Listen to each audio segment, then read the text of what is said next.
Good morning. Um, all I know is Miss Curry just hit me up like call me, so we put to call her and see what's going on, and we gonna hope that she can't see it on my face. I know y'all see it. See if she see it.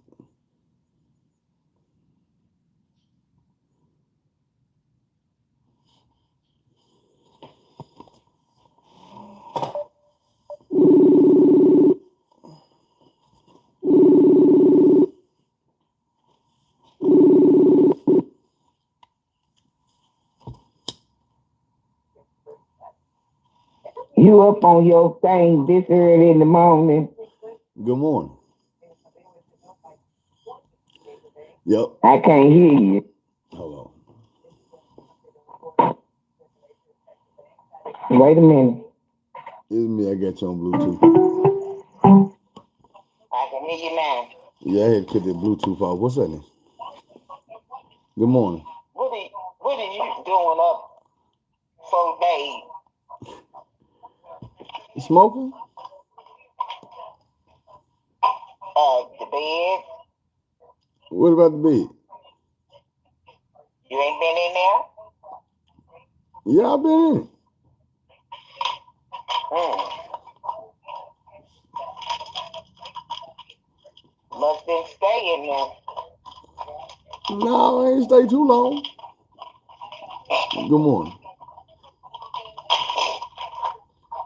You know I bet see this here. what's that? It's weed. That's edible. Mm-hmm. I'm on this morning. What's that?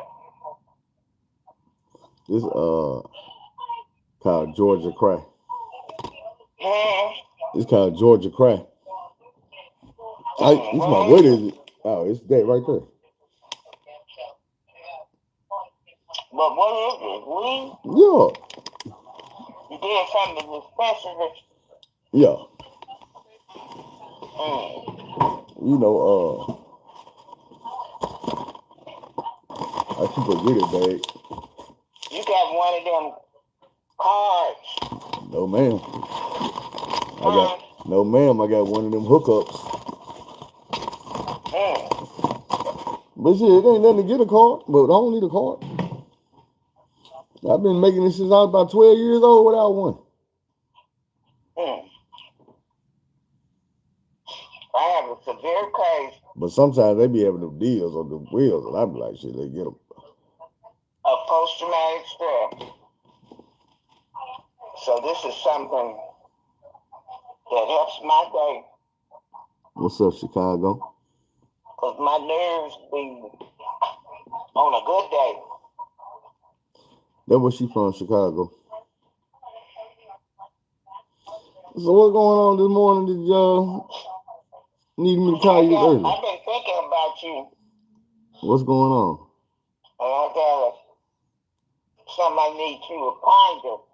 Okay. I'm having a little problem this morning. I had 2 teeth pulled yesterday. Oh man, you okay? Yeah, I ain't never quit moving. They pulled my teeth. I come home. I wash them shirts. I've been here laying in the floor. They come out of storage. I'm going to iron them today. I wash my towel.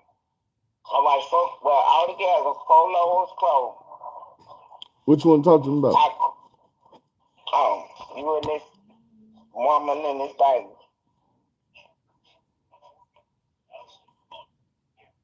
What's going on? Me and somebody else had a talk about it. And I got something for you to think about. Okay. That's all I want you to do is think about it. I got something to tell you too. Oh, shit. But you go first. No, you go first. No, you go first. Well, I got something to tell you. Because what I got to say might change what you got to tell me, and then I don't get it. But I want you to tell me that way. I get both sides Anyway. Okay, here we go. Same conversation I had with somebody else. Okay. I thought about you. I understand y'all like these women.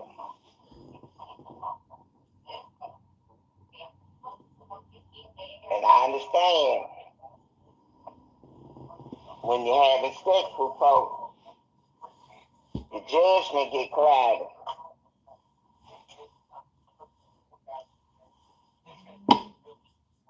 But, and I've been there.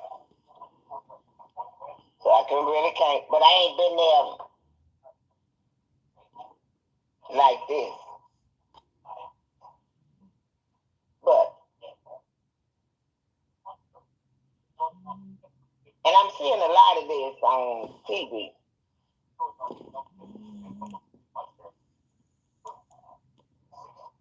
And being from the era that I'm from. What's up, man? Makes a difference. Shout out to the Norris family. Okay. I'm listening. These women that's pregnant and don't know who they pregnant by, they got some idea. When you look at this, that means that this woman is having sex without a condom with more than one person, round in the same week, in the same every time frame. That's nasty.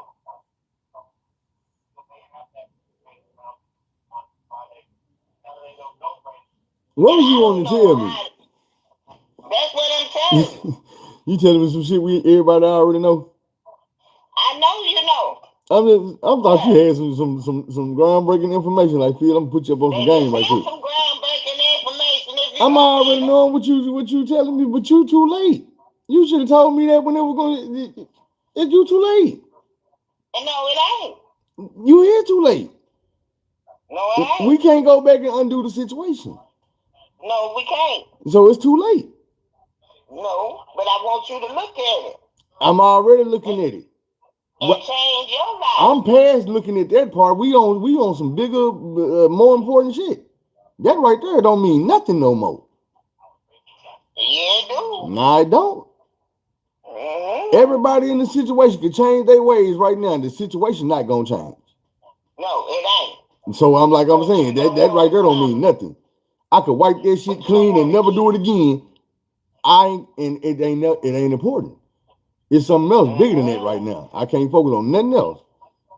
Now, you want my information? Mm-hmm. You know the pregnancy, high risk, right? Mm-hmm. She had to go to the hospital the other day. I can't say why because I don't want nobody to ever watch this video and be like, oh, he talking about. But she was having some problems. It wasn't due to the pregnancy, but it was real painful. And the doctors wasn't handling their business and taking care of shit the way they should. So I'm thinking about killing two birds with one stone and sending her home, which is out of state, where some of the best hospitals just happen to be in the city where she's from, and let her have a baby there, away from everybody. And she can also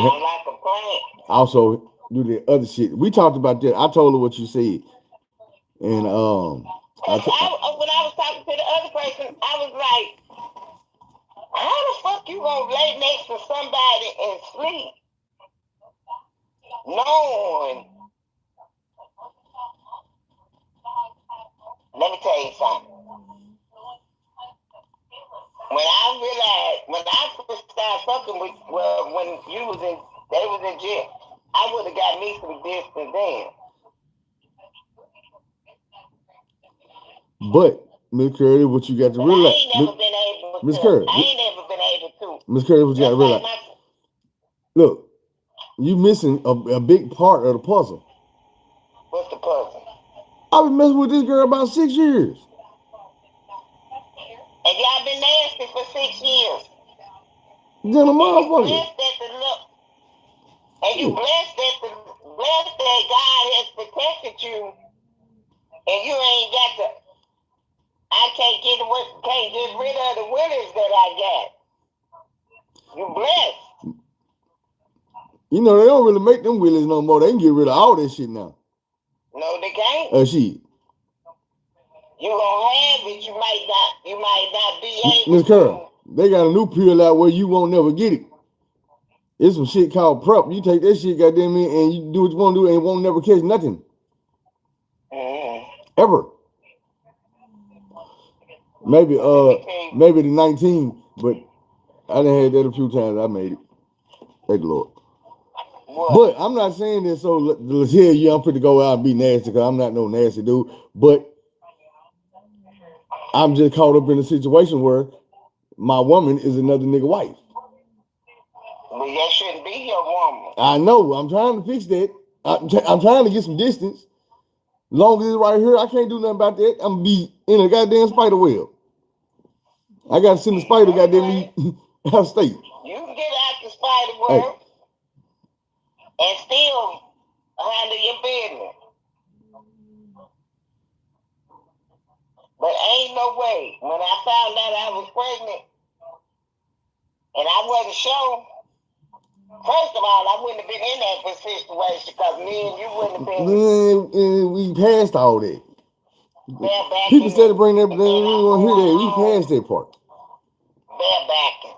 It's like me telling my story to somebody in prison. They be like, see, man, what you shouldn't have did was, man, don't tell me what I shouldn't have did 5 years ago to get me in prison. I'm trying to get out of here now. And you said talking about, well, you shouldn't have. Bro. And keep your dignity to yourself if you find out what the situation is. And then if somebody got a husband, they going home to keep your dick in your clothes. And I hate to be your mama today, but you know, friends ride with friends. And see, I'm that kind of friend. I would hate for me and you to be riding down the street playing that song for my niggas. Why you say that? Because I would hate to be saying, my nigga. I died with my finger on the trigger. Because I don't want to have to die with my finger on the trigger. Because I'm your nigga. You know what I'm saying? Okay. But let's not have to go there. You 64. What you know about this song? I know. She like my nigga. I don't want to have to die with my finger on the trigger. I thought she was about to come out with some. If this world were mine. She like, nah, nigga. Nah, nigga. I'm from Cabrini Greens, nigga. My nigga. Look, it's too early for this shit. But I sure heard it about here right now. I hear this shit by here right now. Okay. Nah, but what he say? I ain't going in unless I'm with my nigga. My nigga. You know what? You gonna have these folks not believing you really in your 60s. I'm gonna put my curl on camera, y'all. Don't you do that and I got my damn house dress on. Who I about to do it? I promise. The phone was up and in my head. I said the phone was up and in my hand. I was going to flip it this way. I'm like, look, y'all, she real. She real, y'all. All right. I got another one. I want you to, you do need to get some distance. But let me tell you what else. You need to get you somebody that's single. But let me I want y'all, you and my other friend, I want y'all to stay with these women that's single. Quit fucking around with these women. And then I don't see how folks going to sleep at night let me explain something. So you know about my other friend I was telling you about, right? The one I told you, just a friend. We ain't never messed around. None of that. 10 years.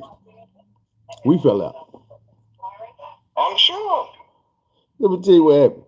Because this is why I deal with the woman I deal with. Because these new age women, I can't deal with. This is what happened. I'm going to try to remember this shit. I call her, well, her mama been sick in the hospital and stuff. So every day I call, I check on her and I ask her how her mama doing. And I ask how she doing. Make sure she taking care of herself while she taking care of everybody else. Say what? I know a woman in the hospital. I'm going to say, I wonder if that's the same woman. I'm pretty sure it ain't all the hospitals around here, but all the people in them. It may not be. But she was like, she had a real nonchalant attitude that was just, I ain't gonna say it was rubbing me the wrong way, but it was kind of rubbing me the wrong way. Cause I'm like, how you doing? She's like, I'm all right. No. She was like, my day been kind of blah, whatever. And I'm like, why? And she's like, my mama just had her second surgery today.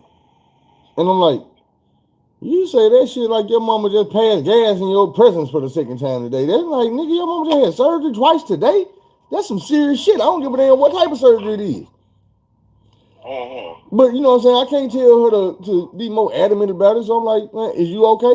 Is your mama okay? You know what I'm saying? You getting some rest? She like, cause she's switching out with her brother at the hospital. They taking turns and this and that. And then she working, but then she tell me she would do some overtime. I'm gonna put in a few more hours. I'm gonna get up in the morning and do.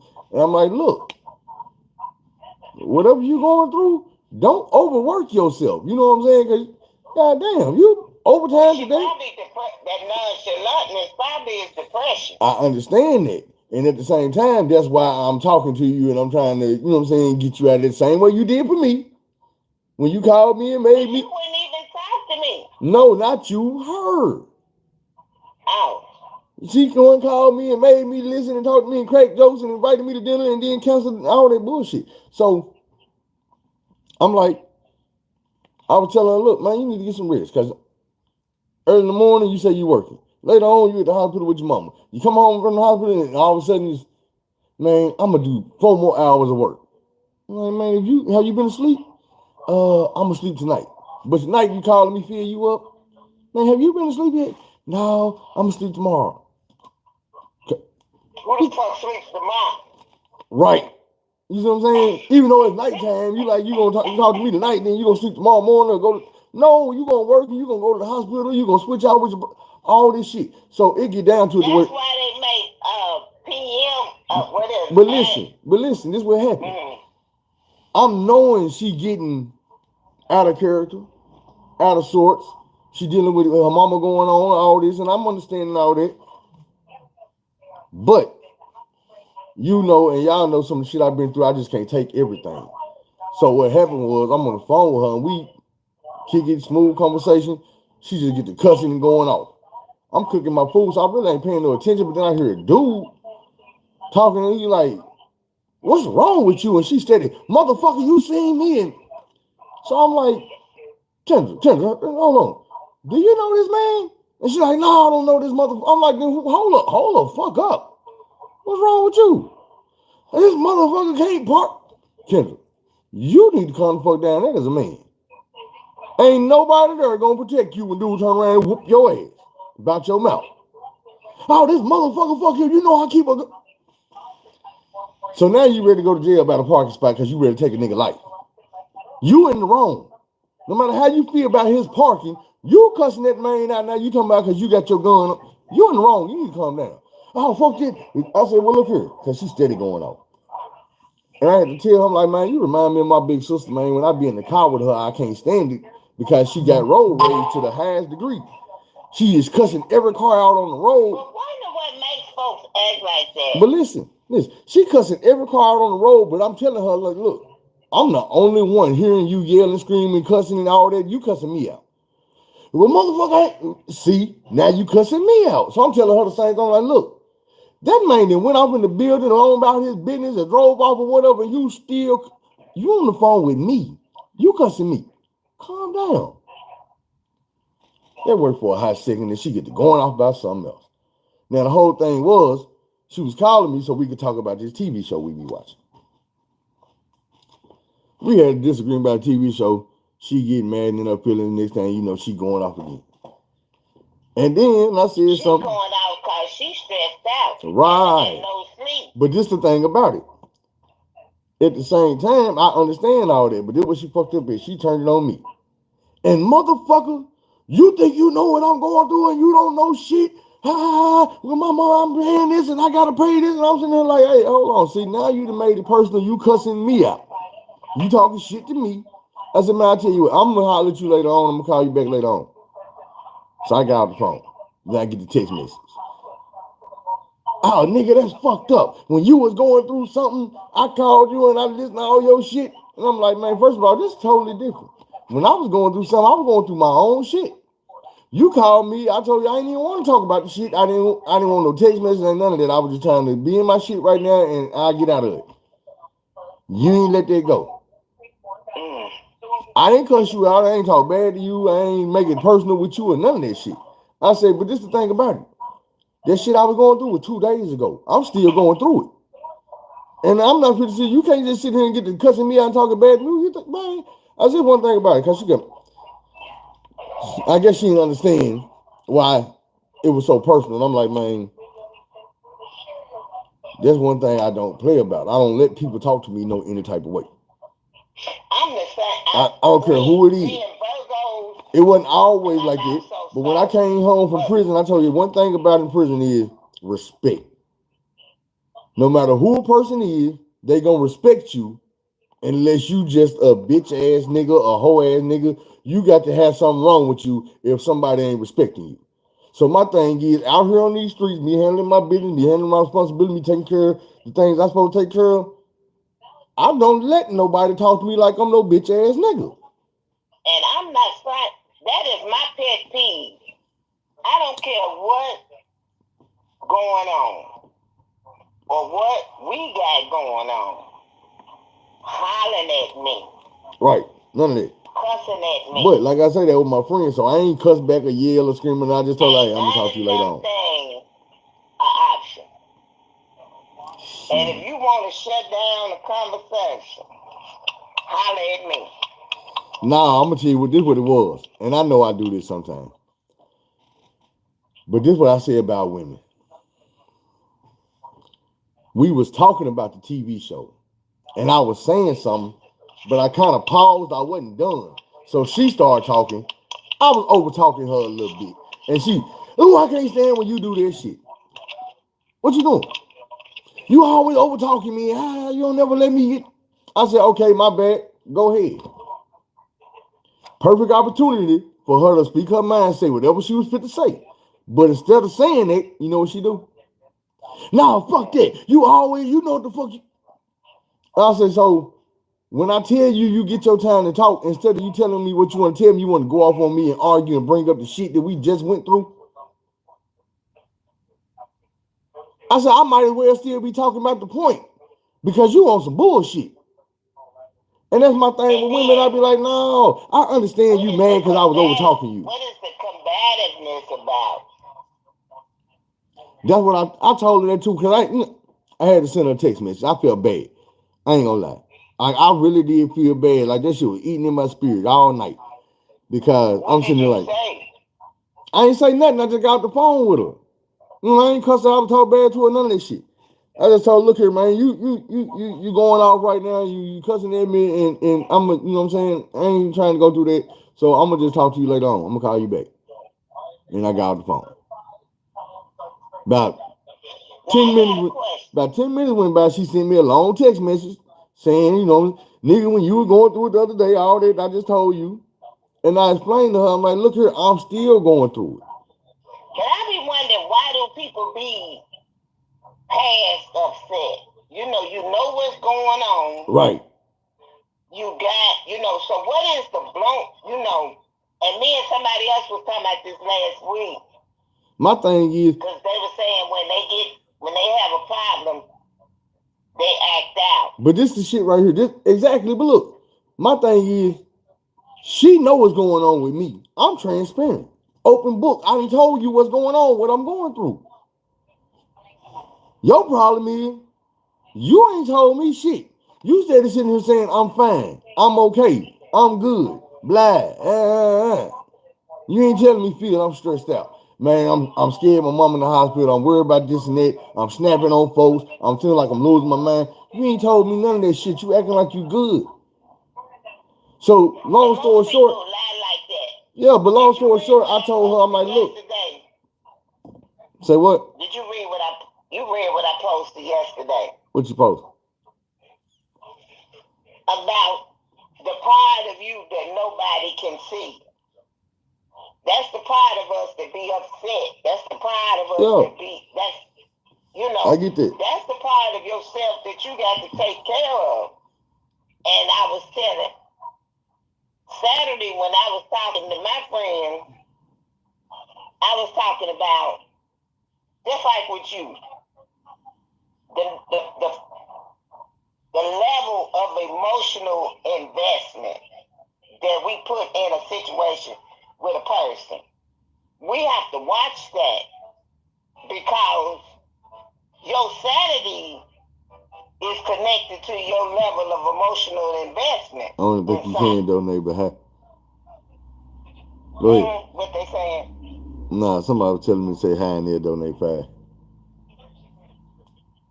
Hi what? They wanted me to say hi. Tell me I say hello. But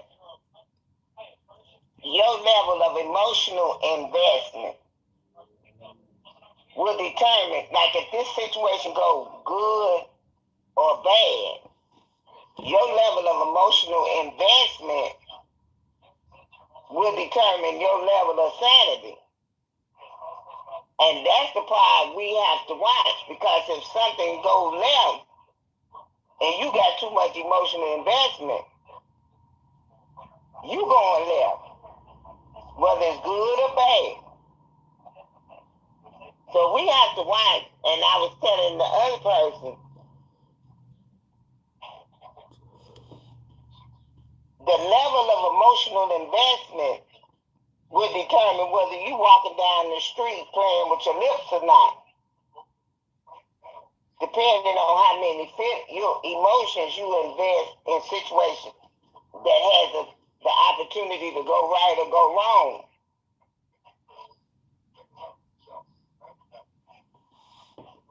Because, and then it's a video I've been watching about manipulation and stuff like that. But since I had this conversation Saturday with the other person that you know about, I ain't heard from them no more.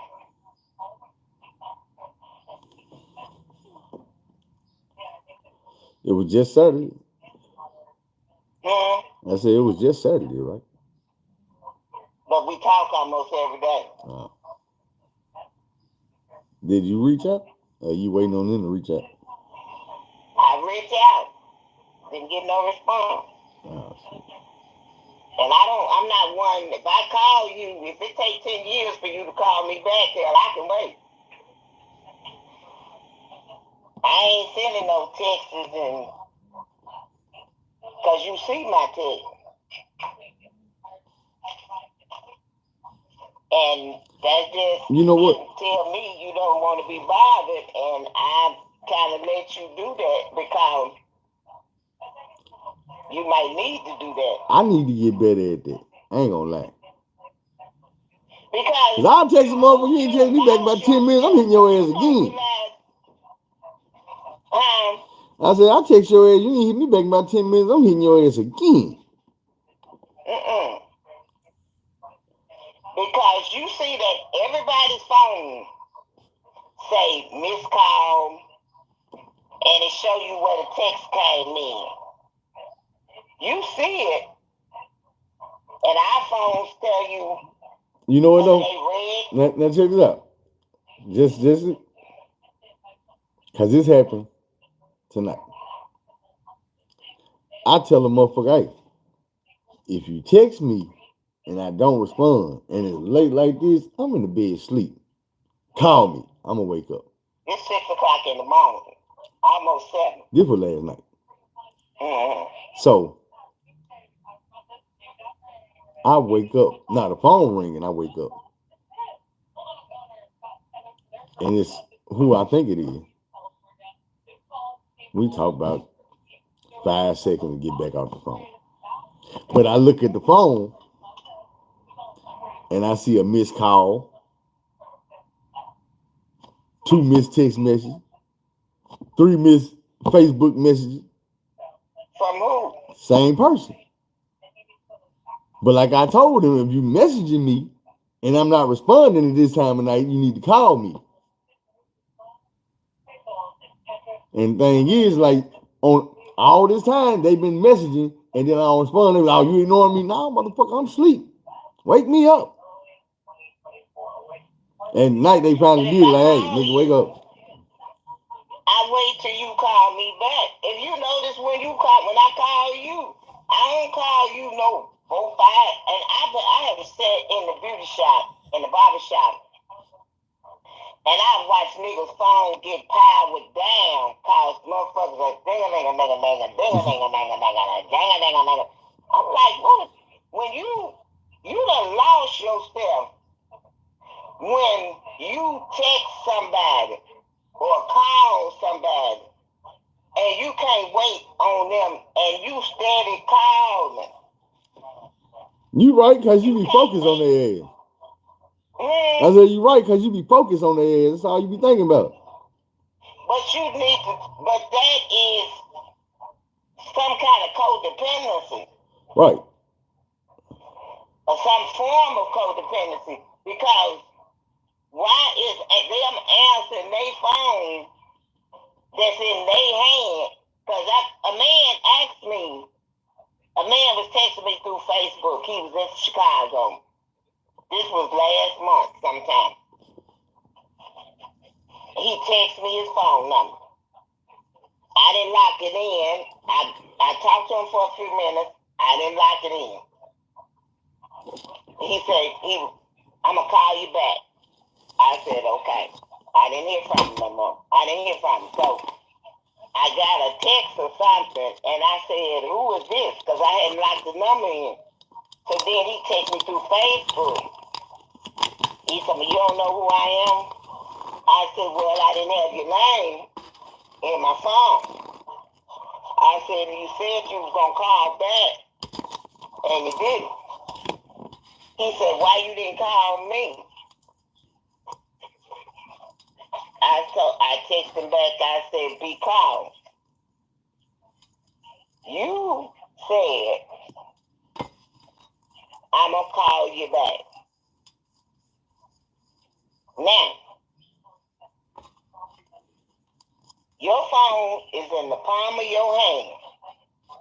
If it don't cross your mind to call me back, then you don't want to talk.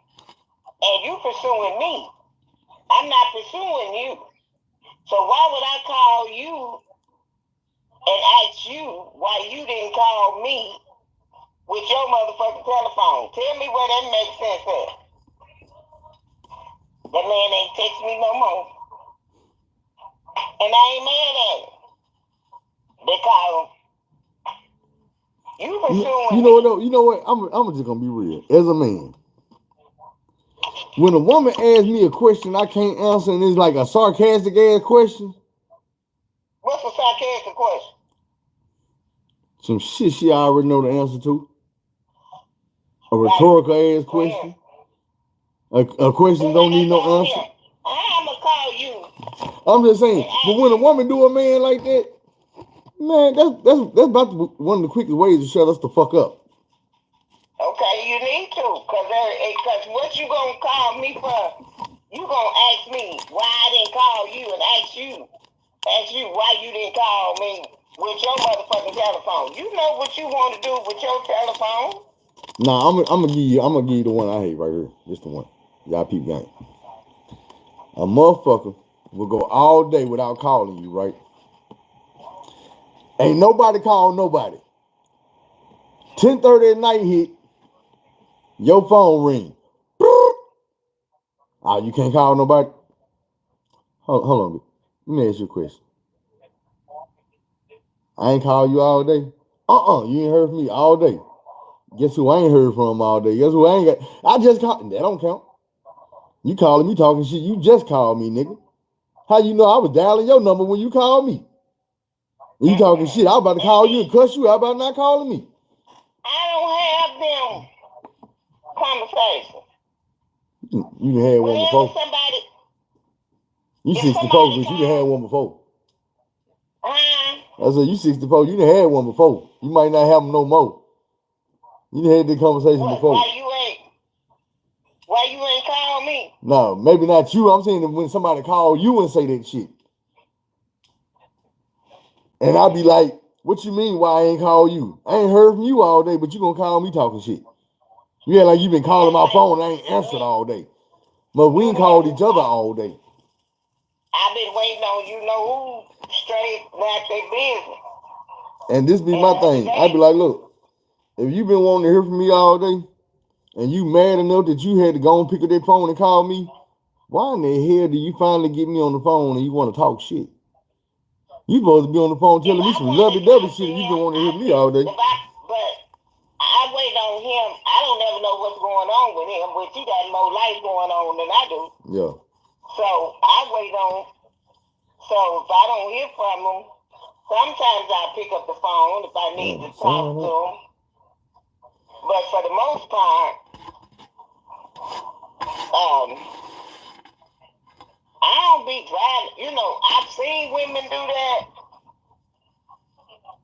Just like we was talking and he was letting me know, well, now I didn't do this. I don't even think about stuff like that. I'm like,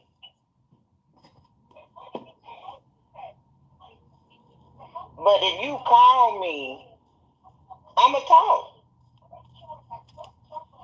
Like people don't, like a lot of times people won't, but he ain't called me, so I ain't answered. I answer my phone all the time. It don't matter whether you done call, but me and him had a conversation, and I'm like, do I cross your mind? Because if not, let me know.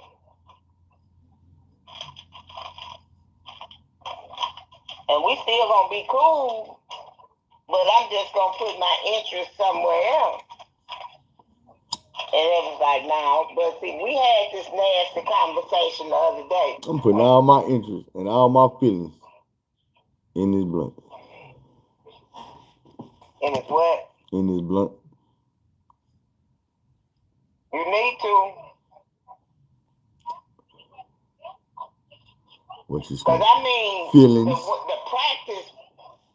And see, the reason why I say what I say about being nasty, because I come from the old school. Now, women has always cheated, and everybody that's sisters and brothers ain't sisters and brothers. Some of them have sisters and brothers. Shit, some of these boyfriends and girlfriends, sisters and brothers. Some of these boyfriends and girlfriends, sisters and brothers. And don't know it. And when I went to junior high school down there where my parents were from, and it was, men that had two families, and they lived next door to each other. And just like Terrell Owens, if you ever go back and look at a Yellow Van Zandt, Changed My Life or whatever it's called with Terrell Owens, his father lived across, you know how he used to act out on the football field? They lived across the street. They lived across the street. His father lived across the street from him all his life. His grandmama raised him, but his grandmama took him and raised him, and let his mama go head on and get married and had some more kids. Well, Terrell started liking the little girl across the street, Because he didn't know that was his sister. And that's when his daddy told him, that's your sister. But he didn't know that until that day. That's fucked up. Right. And see, he had been playing football, and his father never took him fish, never did nothing. He would see his father over there across the street, right, with his wife and children. But he didn't know. He got it. I say, did the grandma know? Hell yeah, you know she knew. Yeah. But see, down there in a little country town in Texas, this man was grown when he got Terrell Owens' mama pregnant when she was about 16. But he was grown. But he had a family then. Everybody in town knew. You know them little country towns, everybody know. Like down there in Mariana. Everybody knows. I had uncles and cousins and things down there that, hey, you knew this was your cousin. You wasn't saying shit. But you know, and see, one time we was at a funeral. And all us was standing up there together. And the girl was standing there on the other side of my uncle. That was his daughter. And his other daughter was standing with me. And I'm standing there beside him. And my cousin was like, I guess we gonna all stand up here. We was at the burial site of my aunt. And my cousin said, I guess we gonna stand up here and act like a family, even though we have never been introduced as one. But they knew that was their sister. Because she looked just like their other damn sister. Look. And they looked like identical damn twins. Look. But it was 15 years difference between their age. When my grandma died, and we went to her funeral, I don't know how it happened. We was all in my cousin's house, and we got to talking. And she told us that my grandpa had a whole nother family in the next town over. And we was like, but look, this is my cousin. So we like, fuck you mean? So she get to breaking it down to us, and she was like, look,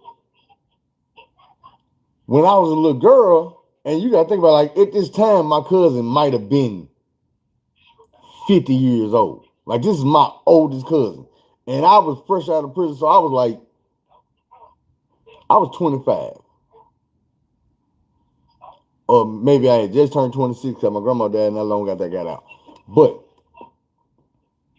she was telling, she was like, look, when I was a little girl, I might have been like 7, 8 years old.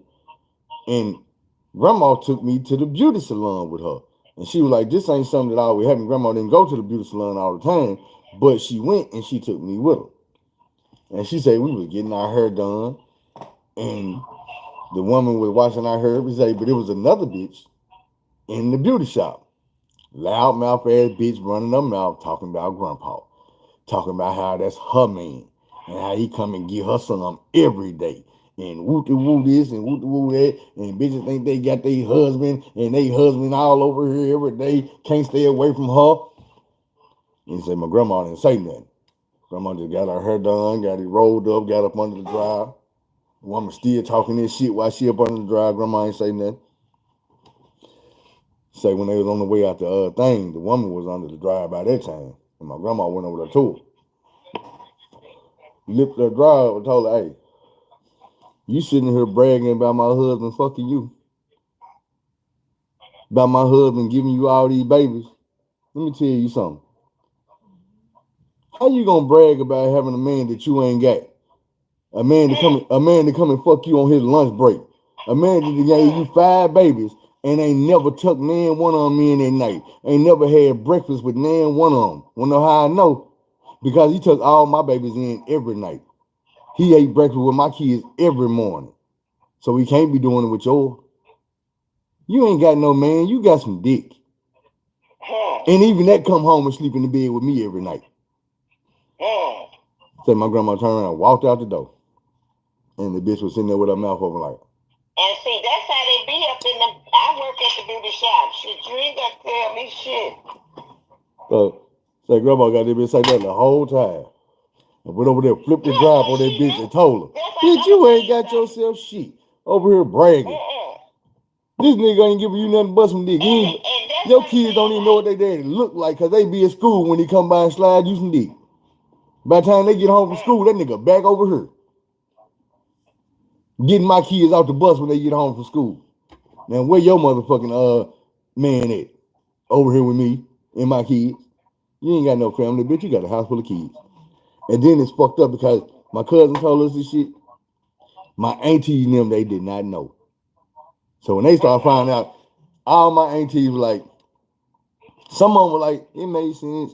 But a lot of them were like, I don't believe that. Hell no. Yeah, that make... Right, look. No. Right now to this day, it's a nigga that didn't put himself in our family. Got the family last name, and the motherfucker look like my grandpa. I'm talking about look just like my damn grandpa. Only thing is, he got autism. Shit, I had an uncle down there. That's the only one out of them people we done found, but there's some more of them. My cousin still today trying to figure out. I said, this motherfucker must have some smooth. You know how this your uncle. You don't see him like that. Yeah. But he had kids every damn way. I mean, just, and when he died, I told my cousin, I said, well, my daddy told y'all brother in Detroit that your daddy died. She talking about, girl, what is you talking about? Same thing. You talking about, didn't know. She said, my girl, nephew, what is you talking about? I said, nothing. Look, my nephew daddy had 23 kids when he was 23 years old. My nephew was number 22. Number 23 came 3 days after him. There's some folks that be slanging look, their dick. Look, check this out. His brother, mama, I knew the girl that had the baby. Look, she went to school with me and my sister. So, her and my sister met at Lamar's class. They sitting up in here. I went one time with her, but then I had shit to do. I was in the street, so I wasn't supposed to be going to Lamar's class. You my sister, you ain't my girl. So, she in there by herself, and she get to helping these other girls by herself. They helping each other every time. They get to talking about they baby daddies, how these motherfuckers don't come through, they ain't shit. They comparing notes about these niggas. The more notes they compare, the more they find out they talking about the same damn nigga.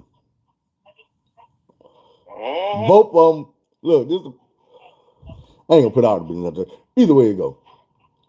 Them motherfuckers became best friends, pregnant by the same nigga, and goddamn me, they were trying to raise them kids together for a minute. But old girl, I ain't gonna say her name, but she passed away.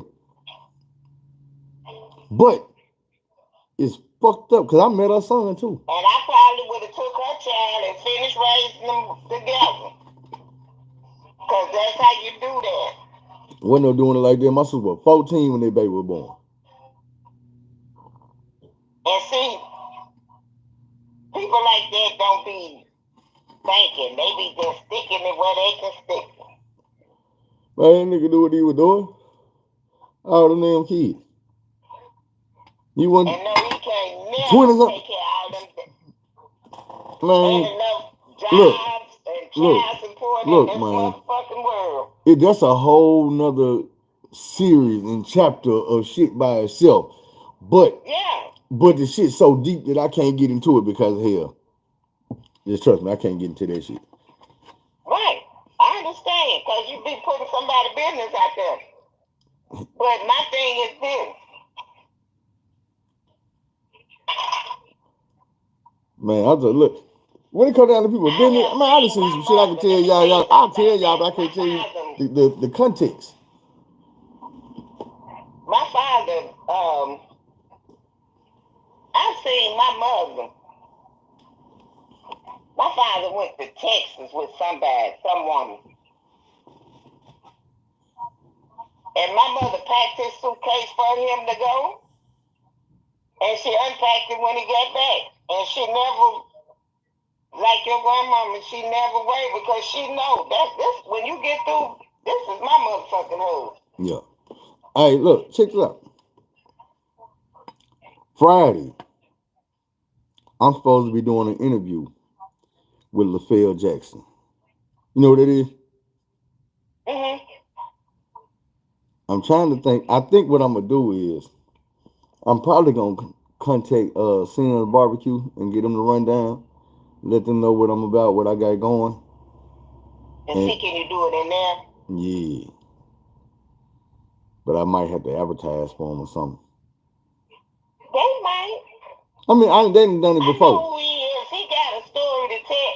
See, when I first moved here, Yeah, that LaFell, for I y'all that didn't don't know know, about for y'all, him, let me tell them real quick. For but y'all that I don't know, know. LaFell Jackson is one of I the know. main people on Banging in Little Rock, one of the main Crips. I know. Now I'm telling them, but you When live in I Little Rock, first I know you know, but I'm saying no, they when don't I know. first moved him, he was. I think he was in jail or going to jail, and he did about 10 or more. And he just got out like in the 2000s, He and got they out like in started 2000. telling. And I see on Facebook the girl, I know her, that his girlfriend. I don't know her, but we used to sell Total Life Changes products together, and that's how I met her. But I see her and him, and then she showed one time about. I guess she used to be out there in them streets too. Now she got her own boutique and stuff. She got it going on. Oh, my teeth is so. My teeth. Them people. Let me tell you something. When they pulled my teeth yesterday, that woman was all up in my damn mouth, and then she had to break them and cut them and all kind of shit to get them out my head. Now, right here, can you see it? It's kind of swollen. And it's so all right. I thought it was going to be where she was. It don't look swole. I put some ice on it all day yesterday. Maybe if you quit doing this.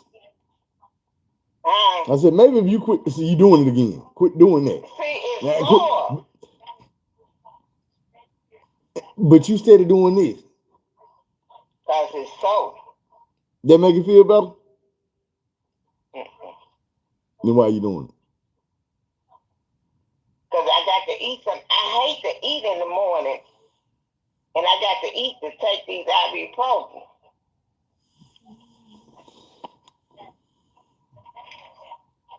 I'm trying to wait till this barber get to the barber shop so I can go get my hair cut. I have to catch him before he get too far off in the day. You ain't getting your own hair? Hell no. Why not? Because I ain't no barber. I'm a cosmetologist. And when I was going to beauty school, wasn't no clippers in the damn building. Back in the ancient times. Guess what? What? You in school every day you go to work. And there's clippers in the building. I ain't finna fuck with no clippers in my head. That ain't happening.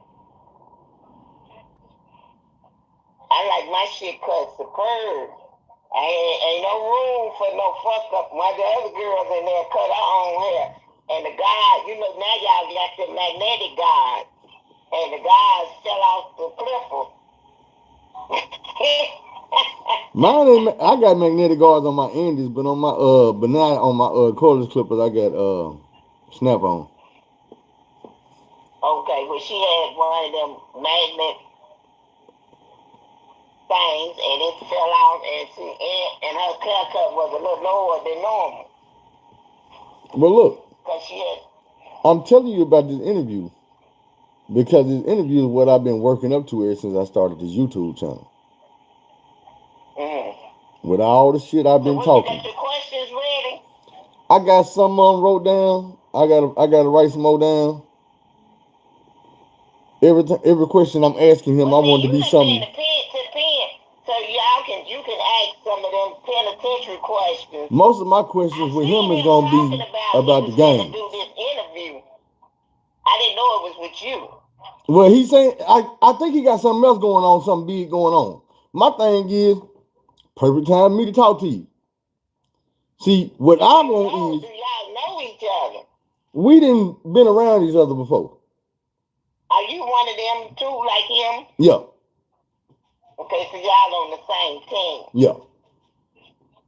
Okay. But I met him through Reverend Stewart. Oh, okay. And Reverend Stewart just died like 2-3 weeks. Yeah, he just died. Because I was going to say, when you say Reverend Stewart, I had to repeat that. I'm like, I know Reverend. Okay, he just. Yeah, I be talking about Reverend Stewart in my stories too. I'm still coming for my interview. Yeah. But I got things to do with my teeth, and these damn teeth been hurting. Listen, I've been sitting here with you and talking to you. I ain't been telling you about. I've been telling you a little bit about my motherfucking head been hurting, and these teeth had my face hurting, the back of my head hurting, and the woman, and they gave me some antibiotics. Must have been some 20 milligrams or some shit, because they didn't do, my teeth never did quit hurting. And then they had to give me some 500 milligrams, and they stopped hurting. But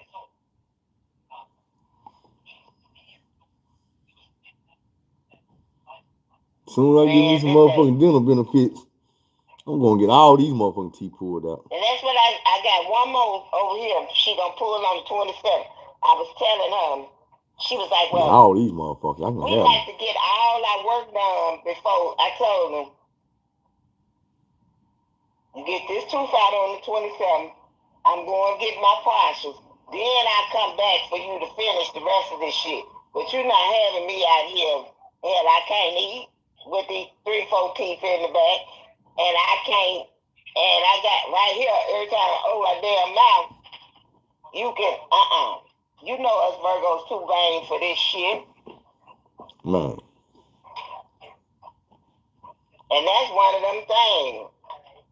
And I'm blessed, and it's too real. She gonna fix this, and it's broke.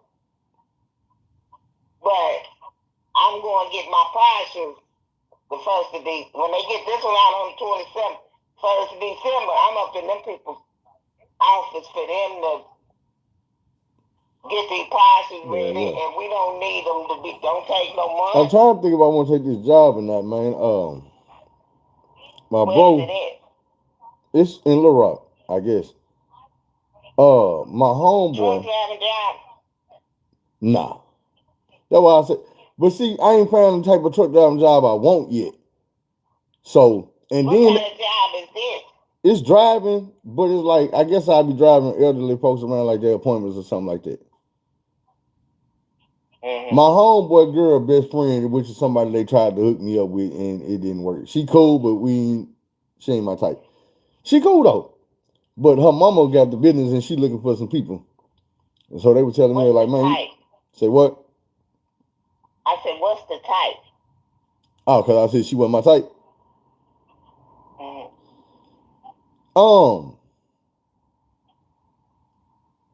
It's hard to explain. It's some shit she had did one day. We was out in public.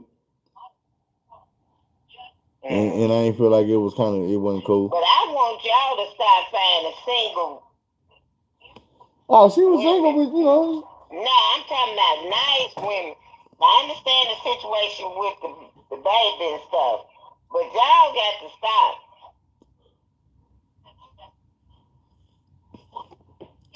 Okay. I would love nothing other than to have my own woman all to myself. Love me, take care of me, do for me, encourage me, motivate me, uplift me. Because I'm going to tell you something. If this woman, and my question is this, you don't know if you the only person, this person, from looking at these paternity court things, you don't know if you the only woman outside of this our man outside of this situation. Number two, I've seen women on TV arguing. I know it's he. It's him. Got two niggas up there. I know it. Then come to find out it ain't neither one of them. So, and You then, know the rule. Mama, baby, daddy made it. I said, you know the rule. Mama, baby, daddy made it. Right, but at the same time, if they lying and cheating on them, you ain't that revelation nigga that they ain't gonna do that with you. What's in people is in people is in people. And behavior speaks loud because it tells the truth. You can lie with your mouth, but if you keep running over here doing this what you do. And I mean, my friend, she dead. But she told me with her husband, when he left her before she died, she was talking about, well, when I met him, he had a wife and a woman, and then me. I said, now you the wife. He still got a woman, and then somebody else. As soon as she couldn't do what she was doing for him no more, shit. Dude didn't hesitate to get some motherfucking gone.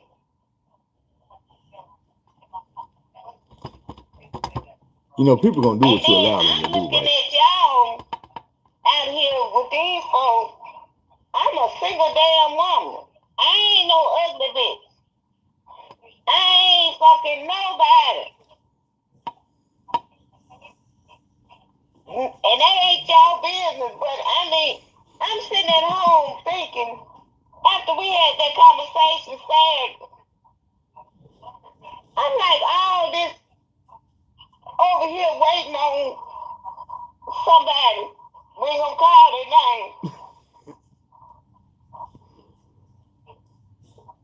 All this good woman over here that ain't fucking with nobody. You ain't got the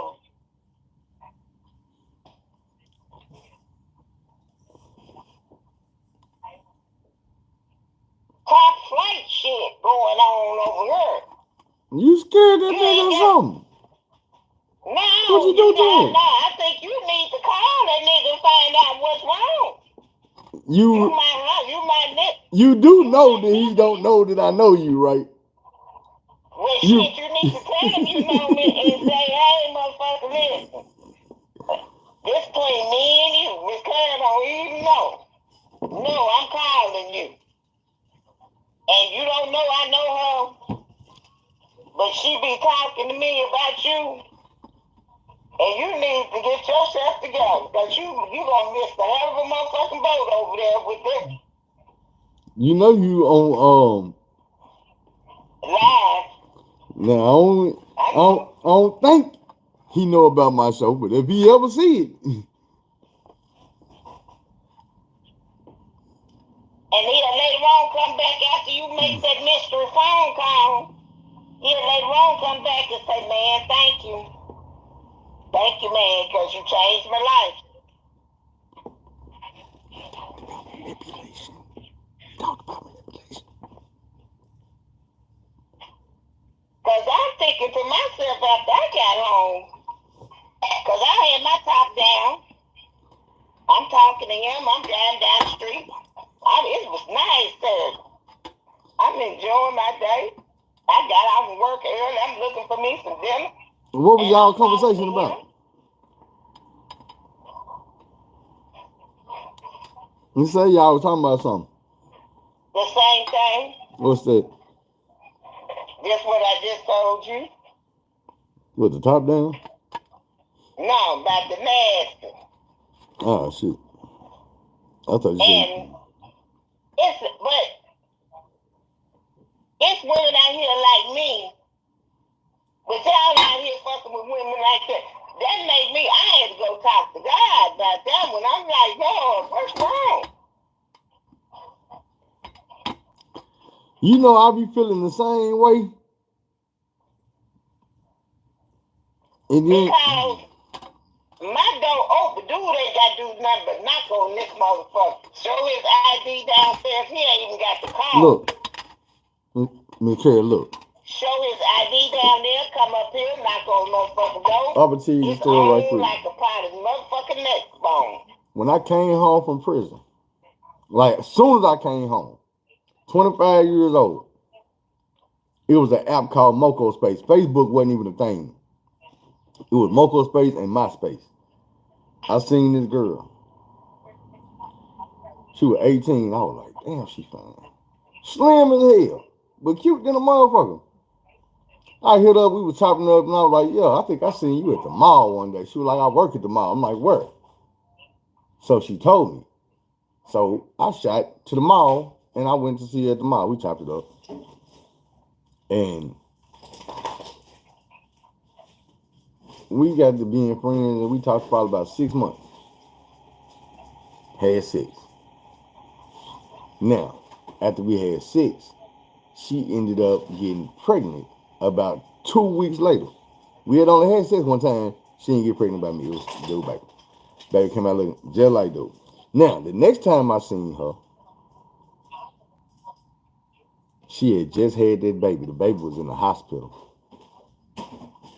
She left that hospital and came to see me. And when I tell you, she pulled up at the house with the hospital gown on, with the back out, and left my house and went right back to the hospital. That was the second time. When she didn't get pregnant that day. What's up? Because she was fresh. She didn't, but she got pregnant about a month later. By dude again, not by me, because we didn't do nothing else. Just that one time. How do y'all do that? Listen, let me tell you my story. I'm telling you how it happened if you just listen. I was young. I was fresh out of prison. How much time I did in prison? I was 25 years old. I was 18 when I went in. You think some young people offer me some and I'm going to turn it down? Hell no. I was on it. But what I'm saying is, that's when I was 25. I'm 42. And practicing that same behavior. No. Listen to what I'm telling you. She still hit me up. She ain't never went out the rotation. Never. Now. It's been some times where ain't no rotation. Where I'm in my relationship, that's what I'm doing. Ain't no rotation. But when I'm back single and it's a rotation. But let me tell you my story though. This is a story. They listening too. So this motherfucker, we've been fucking around ever since I came home from prison. Since I was like 25, 26 years old. I'm 42. When we was messing around for 11 years, she happened to be single. I'm single. And I hit her up one day. We had made plans to do what we always do. And when I tell you, I asked her, I said, hey, man, you ain't got no man. I ain't got no woman. We've been messing around 11 years. Let me take you out. Get what she said.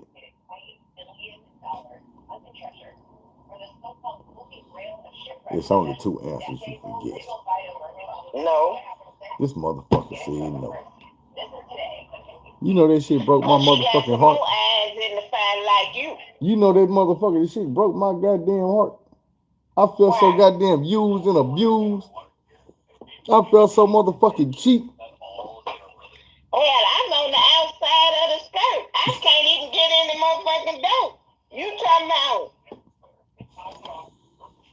I ain't gonna even tell you how long. But listen what I'm saying. You listen.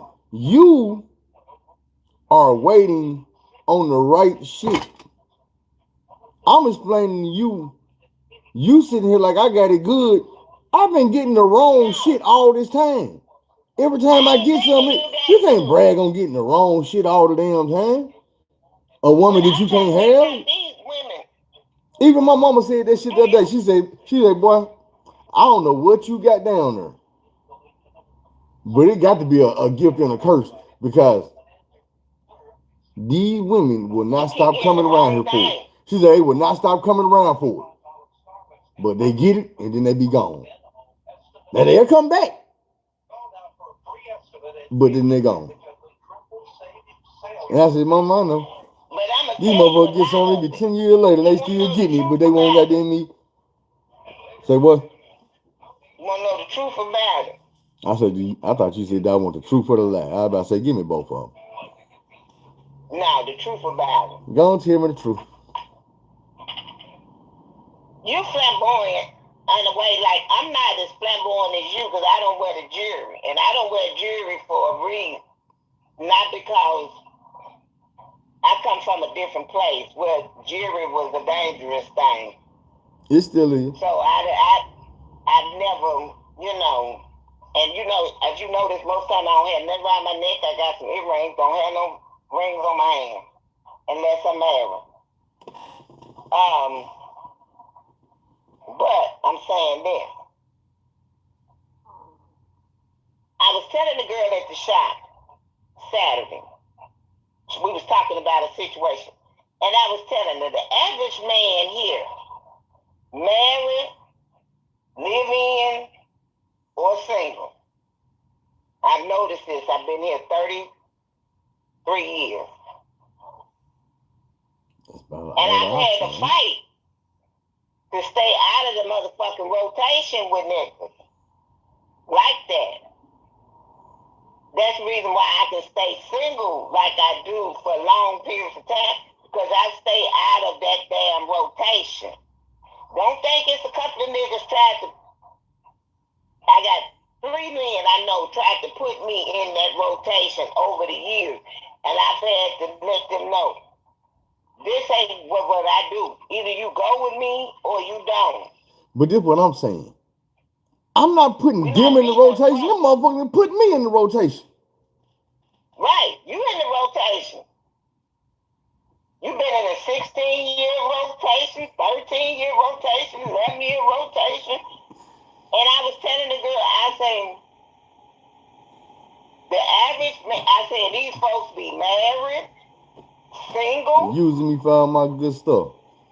And living, but you giving it to them. And niggas have tried to get me. Like, here you think you gonna show up at my house, just show up, and that's when I stay in places like this where you gotta come through some security to get to me. You can't just get to me. I got people. When I stayed over there on 15th Street, niggas all on my porch. I'm texting out there saying, get off my motherfucking porch. You just show up. I ain't seen you in 2 months. You ain't called. Here you pop up on my porch. Hey. And the times I have. Why would you say that at first? I'm picturing like 4 or 5 niggas on your porch shooting dice and just talking shit, drinking and shit like they live at your house. No. I'm talking about niggas just. I'm talking you talking about niggas popping up. That told me they wanted a relationship with me, but that ain't what they wanted. They had a relationship that they lived in, or they wasn't married, but they lived in it. But they wanted to show up at my house at their discretion whenever they wanted to. No phone call, no nothing. So I'm like, nigga, get off my porch. You ain't called me. How you think you gonna just come over here and fuck and I'm be okay till you see me next time? I don't do the game like that. Right. And dudes be acting like, you know how we do it, right? I don't give a fuck how you do it around here. That ain't how I do. Now, if you can't take me out, we can't fuck. Now, if I like you and you happen to get lucky, that's different. But you still not gonna show up over here at your discretion, like every 2 or 3 months. And then I checked it out. Then they show up like, I don't never know when you're gonna pop up. So that's gonna stop me from really having anybody, because I don't never know when you might pop up. Oh shit. You ever shoot dice before? And do the food. It's a saying when you burn your money card, you stick your hand in some shit. You pop up by my house, that's what you doing. You gonna get something you don't want. My thing is this. I pay bills, not you. You not coming You gonna call me? You gonna respect me?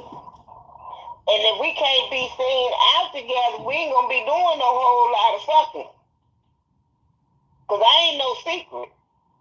I can deal with it like the whole lot. Cause me and Lil Mama, we don't be doing a whole lot of fucking, but we be doing a whole lot. We be doing some fucking. Right. But my thing we is like this. 2-3 times a month. Something like that. If she got 2 or 3 folks, she can't be seen out with you. You got 2 or 3 things going on, you can't be seen out with her. Man, I go where I want to go with who I want to go with. That's me. Cause I ain't got none of that regular shit. And if you step up, it's been to be motherfucking on. You ain't gotta fight me, but I hope you can fight, cause this motherfucker that's with me might want to swing on you. Come over with this bullshit. No, I'm gonna let you know on a no unfancy terms that if you don't get your motherfucking ass away from here trying to act like something going on that ain't. I promise you, if you. But see, you a woman, you can do that. I can't just come in the woman like, bitch, if you don't move your ass around here, you know I just used to be get on. But see, I don't mess with women. I got to worry about that with no way. I don't either, because I ain't doing nothing with nobody. And if some nigga I used to fuck with step up, he gonna get checked. If I got a woman that's feeling like that, yeah, I'm not fit to be out with no other bitch. But you not coming, but we not meeting up. That's the whole understanding, bitch. If you see me with another bitch, then you already know. If we like that, then I said, if you see me with another woman, then you already know. Because if me and you like that, I'm not even fit to be with no other woman. Right. And that's what I was saying. If I'm your woman, woman ain't gonna walk in no restaurant and see me in here with no other woman. What the fuck? Sexual relationship. We fucking, but if I'm in a relationship, I ain't doing no stupid ass shit like that. I do single shit when I'm single. When I'm not single, I'm not single. As long as I've been damn single, I wish a nigga would. Cause one thing about it is, I learned, look here, man. What the fuck do you want? If you want to do whole shit like that, what's the point of getting in a relationship? But if you in a relationship, I'm not saying everything gonna always be perfect and you ain't never gonna slip up or cheat or none of that, but I'm saying if you live in that lifestyle where you know you out here being a hoe, what is the point of trying to get in a relationship? You want to be in a relationship with this motherfucker, but you want to fuck 3-4 motherfuckers over here. What that's doing? I'm single. I'm single. I ain't married to nobody. Well, I'm talking about the ones that's coming by your house that is married. I'm not married to nobody. But they is. I ain't took no vows to nobody. I ain't told God I'm for the love, honor, share, respect this person. Tell you too. Or they married. If you believe in karma, just like if you living with somebody. I got a whole story I did about karma. She was very pretty, but she was what they said she was. Mm-hmm. This is a real person. I'm not talking about like hypothetical. And who real pretty when she was? Who you talking about? Karma. Karma. Yeah, one of the women I had, she broke my heart. Well, she didn't break my heart. I'm talking about what you put in the universe. I know what you're saying, but I'm saying. Violate no laws on your end because you're not married, but you are indulging in activities that's going to cause some kind of hindrance in your life on some level because you doing something you know is wrong.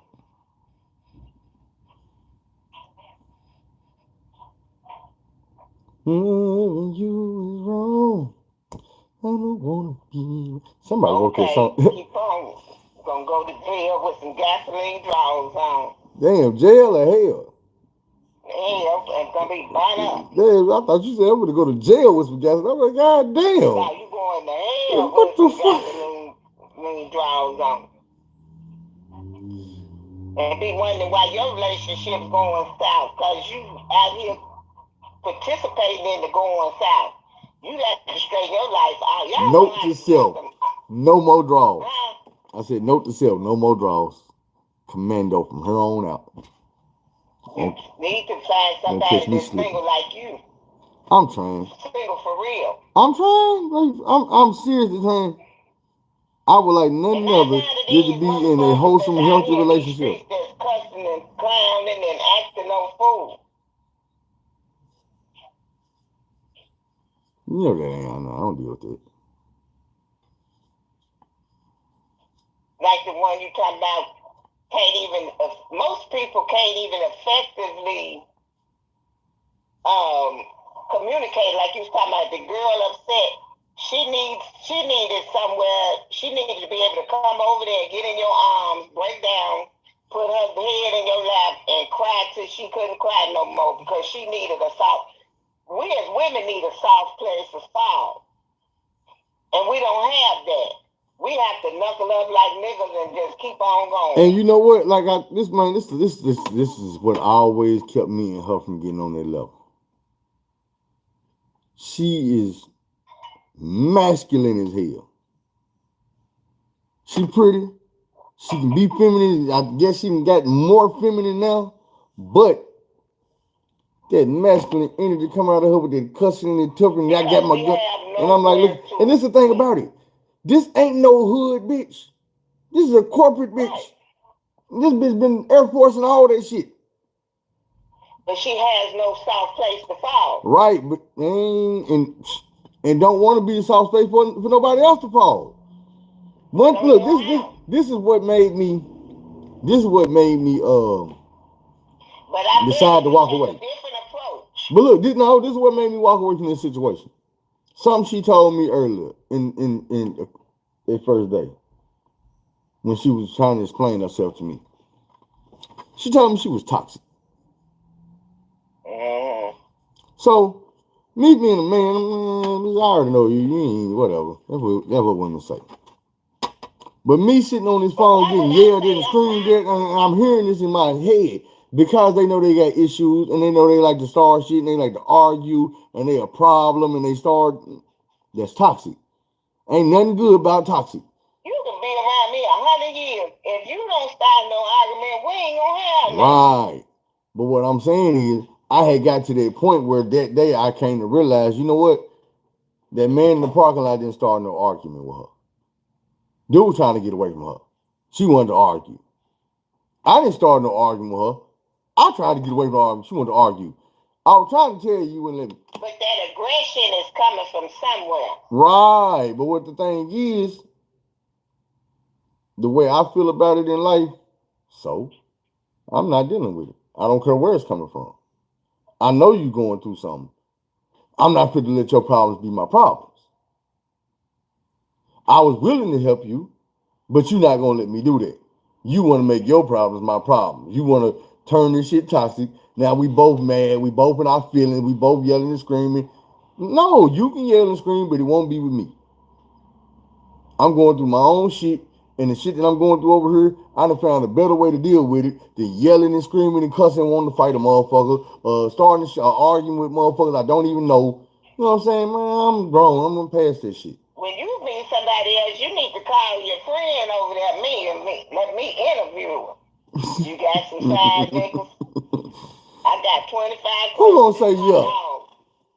This is my nigga. I'm like, cause I'm gonna let her know. My nigga. Don't let me ride with my finger on the trigger looking for your ass.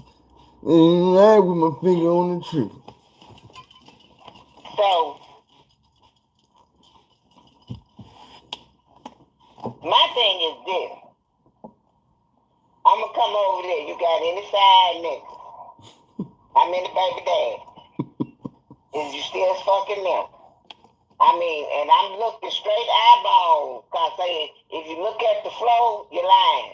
They gonna lie anyway. So you need to look at me. I know when you're lying. Let's see. You know that nigga. But my thing is this. Django. No, sir. You lying to me? Huh? I said, you know that nigga? What nigga? Django. No, sir. You lying to me? No, sir. Then why is you scared? You scaring me. Your body language gonna tell. Those states that it's a very few people people that can really lie. Most folks, you can tell the body. Oh, I know one of them people. Mm-hmm. I know them motherfuckers. Mm-hmm. This motherfucker. I'm telling you. You ever a nigga to lie and you know they lying, but the lie so good you be wanting to believe that shit. Like, man, I hope this nigga telling the truth this time. And then it don't be the truth. Lying and manipulation is witchcraft. And folks be spinning webs and shit that don't have no validity to them at all. Let me ask you a question. Mm-hmm. Now, let's say I call my friend and I told him, hey, man, my friend be talking to me and let it slip. And she in love with you and you need to. Is that a form of manipulation? No, you telling them the truth. I'm saying, but if I'm pretending like you didn't send me on this mission, I'm acting like yeah, but I'm saying. No, I just sometimes think people just like I've had folks to send me on missions, and then somebody went on by myself. Cause like somebody be talking to me, and then I say, can I meet you somewhere? I need to talk to you. And they might be like, what? And I say, hey, you need to think about this here. When I left Chicago, just like my friend that just died, before I left Chicago, they was packing my truck. And the nigga that she was in love with, and he was talking, he was like, I was in love with your ass. That's what he said to me. He said, but James' daddy, my son's daddy, figured out that he liked me. Yeah. And see, it was 3 bars on my street. So, whenever and I remember when he used to come in the bar, James' daddy was a bartender. And he would say, when dude come in there, he say, everybody got a nigga, this my nigga, and pour him up a big drink. He say, every time I came down here, dude got me drunk. He said, I had a wreck on my way. He said, I realized dude was trying to kill me about you. And I told him, I say, I that's some slick ass shit right there, boy. That's some slick ass shit right there. What? The bartender goddamn me getting the nigga drunk for free. Yeah. Getting him hey, this is my nigga right here, y'all. Pour him up. He said, everybody got a nigga. No, he was pouring it up. That's what I'm saying. This my nigga. Pour him up. This my nigga. And he pouring him up big every time the grass get halfway. I already know, getting them fucked up and then let them drag because the real bartender gonna take them keys. Real bartender gonna take them keys. This nigga got them pat you on your back, send you out the door. All right, bro. See you next time. Maybe. See you next time, man. He said I had a wreck one night on the way home. I said this nigga trying to kill me. But I told him, I said my girl loves you. But see, that's the same shit I did with Carlton about me. When I gave dude this shit that he wasn't supposed to have, because I knew it was gonna fuck him up. So yeah, niggas would do that. But damn, I wasn't trying to end him though. I wasn't trying to get him out of here. I was just trying to have him and his girl fighting that night. But I don't know ain't what that he damn did, bad. but I let him know my girlfriend was in love with him. My friend was in love with him. I mean, she was pitiful in love with him. What's up, Callie, man? If he was any kind of nigga, he would have been up there trying to reciprocate that love. You know what? It ain't nothing worse. I be feeling like, okay, this is what I'm torn between. Is my stand, because my mom even told me this. My mama say, nigga, your standard's too damn high. Of the women that I really... And see, Not the women I deal with, but the women I want. She like the women that's why you single, because your standards too high. You not gonna accept the women that want you.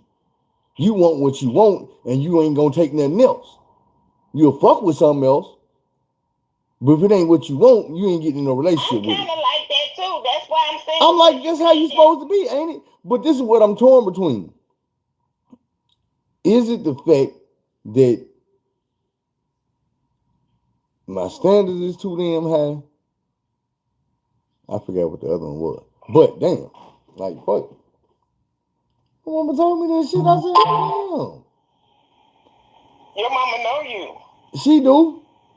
Just like I told my son to try to act like you don't know me. I'm like, motherfucker, I've been. Okay, this is what I was about to say. This is what I about to say. My thing is, I feel like I might be. What's the word? What's the word? Fuck the word. Just give me an explanation. I'm trying to. I judge people in my head. I'm like that because just like. And I'm not saying I'm looking. I'm trying to explain so you can give me the word I'm looking for. Shallow. No, there's some things mean a Am lot. Am I shallow? To somebody else. My thing is like this. I had this girl. It was a white woman. I know. In love with me. We was just friends though. It's like I wasn't giving her sex and all that shit or none of that. But she come over every day. She buying me shit. She taking care of me. She spoiling me. And we just friends. We go out to eat. We go move, kick it. We just kick it every day. You know, come over here. We sit on, try to watch TV. But what was wrong with her? She wasn't fat, but she was a little bigger than I like. Now, okay, I can understand that because, see, I got a friend. And if I sent you a picture of her, you be like, damn. When I say this bitch fine is carried a spit away. And she workout instructor, and she wear that blonde. You and her would do good together. Because you got that, she flamboyant and you flamboyant. What's her name? Not on here. Now, hold on. Where did it start with? An N. Do it repeat? Mm-hmm. Maybe this is a small ass place. But no, I ain't never had sex with her. I know. I think I know. They got blonde hair. I think so. I'm gonna send you a picture to your phone, to your. Let me go find. But when you say is that manipulation, the mission I sent you on, no, that's not manipulation. You finna tell somebody the truth, because I think they somewhere intimidated on some level. This is the thing about it. Because they got you asked me to do it, so I'm gonna send them a message, and I'm gonna say what you asked me to say. They got respect for me, because even though they attracted to me, they still say yes, ma'am. And I told them, you can't fuck me and say yes, ma'am at the same time. Let me ask you two questions. Mm-hmm. Do we still call you yes, ma'am? Mm-hmm. Did he fuck you? No. But I'm saying... There were my two questions right there. Huh? I said, there was my two questions right there. Because you said you can't fuck me and call me yes, ma'am. I'm like, did he still call you? You like, yep. Do he fuck you? Nope. Maybe you need to change your rules. I said, maybe you need to change your rules. What's my rule? That a nigga can't fuck you and call you yes, ma'am. So I should say they can still fuck me and call me yes, ma'am. And shit, I let them fuck me and call me daddy. They can say yes, sir, all day long. Hey. No. But okay, when you said about like my friend with the blonde hair, love heavyset men. What you trying to say? Love thick men. You know I lost 25 pounds. Yeah, I'm 223. Let me see. I'm 223. 275. I was 275. Now I'm 215. I done lost 60 pounds. I went up in the barber shop. I want to lose 60 pounds. Saturday. When I was riding, I stopped through there after me and dude got off the phone. I lose 60 pounds. Nigga gonna try me. They was like, who is this little bitty coming in here? I told them, I ain't playing with y'all. I am not playing with y'all. I told them back. So they say congratulations. Barbara told me, what you trying to get fined for or something? I told them next time I'm planning to be cut a little bit. You say because I got 15 more pounds and I'm going straight bodybuilding. I'm gonna be lifting weights. I like to look like one of them little muscle people. One of them little muscle people? Mm-hmm. No, but I want to have some definition. Yeah, me too. That's my goal. I'm gonna give me some definition starting today. Well, I already started, but I'm gonna get back on my waist today. But that's all I've been doing. I'm gonna walk today because I can't lift my waist today because these teeth. I had the teeth pulled yesterday. She told me I could walk today. So I'm gonna walk from here. You know where I live on Roosevelt, and I'm gonna walk to the freeway on Broadway and back. No, I'm gonna walk down there to the freeway. Then I'm gonna walk up the side of Sonic and go up the side of Community Bakery, go down Main Street, go to 17th and Main, because that's like 8th and Main or 9th and Main round. No, that's not 13th and Main. How many miles you walking? I'm going to go down Main Street to the store because I need to get a lemon and something else I need from that store. How many miles you walking? Sometimes close to 4 or sometimes close to 5 when I do get out there. These ain't no blocks she talking about walking. He's miles. Right, because from here to the freeway, from here, you know where Sonic's on Broadway. Yeah. And back, I think that's 3 miles. But see, I'm going to do the same, but I'm going upside the Sonic, which is upside the freeway, to Community Bakery, go back down to the store on 17th Street, come up 17th Street to Broadway, and then come back home. Because then that'd be 17, 18, 19, 20, and this is 2,500 up here. But I'm going to go down to about 13. So these country blocks, this ain't no city block. I know the area you talking about. I don't know all them blocks you talking about. But you know, I just know I know when you name one thing and I'm like, okay, that's over here. You name something else, I'm like, hold on, that ain't right there. That's down there. I'm saying 25. Boy, that's a way away. Roosevelt is 2,500. I go over 2 blocks, that's Broadway. Then I go from down Broadway and Roosevelt, where Sam Barbecue is. I stay 2 blocks from there. Go all the way down to the freeway on Broadway. From Sam Barbecue to the freeway. Oh, man. Lost me. How you lost? God, you saying Sam's Barbecue, and I'm thinking, goddamn, Markham somewhere over there. You talking about Sam Barbecue on John Barry? Yeah. It's a Sam Barbecue right here on Broadway and Roosevelt. Yeah, but I grew up going to the one on 33rd, the original. So them the only 2 I really fuck with. It's right here. Yeah, right over there in the heart of enemy turf where a nigga ain't going for no damn barbecue. Oh, okay. Didn't know that. Yeah. See, I don't know the turf. See, down here, I don't know the turf.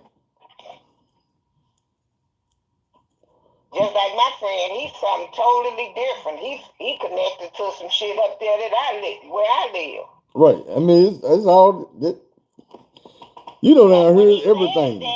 But like, even though it don't be sectioned off and separated like it used to be, when you come back from that old school, certain neighborhoods, you still feel that vibe when you cross that line and go over there. I'm an older nigga now. I go down there anywhere and don't have no problem. But I still, when I cross over them people's hood, I be like, and you know, you got certain. I don't be used to them blocks, these stores and shit. When I walk in, I don't know the folks that behind the counter when I go up in these stores. Just like I live right here. I've only been across Roosevelt, you know, Roosevelt Run and then Broadway Run. I need to line my shit up, put my word I've back never down. been back there like 26 and Broadway cross Roosevelt. Cause you can look down there and tell that ain't no motherfucking place you want to be. I ain't never been down there. But I live right here. They ain't but 2 blocks over. You talking about in the East End though? But I can look down there. But when I come to that corner. But look what I'm saying. You on the West. You talking about the East. The West and the East it's a big damn difference. And like you say, you see it. Thing about it is, I ain't never been down there. And don't nobody be outside. It's just the look they down there that I know. Don't get your ass cross there. Trust me. If there's some shit you pick that vibe up, you just, and then one day, them bloods down there from Hanger Hill in the East End, they beef with the bloods. I don't know if they be beefing with Southside Pyrus or goddamn me Westside Pyrus or bloods, but they all be into it. Like they don't even be into it with the Crips. The Crips be into it with the Crips. The bloods be into it with the bloods.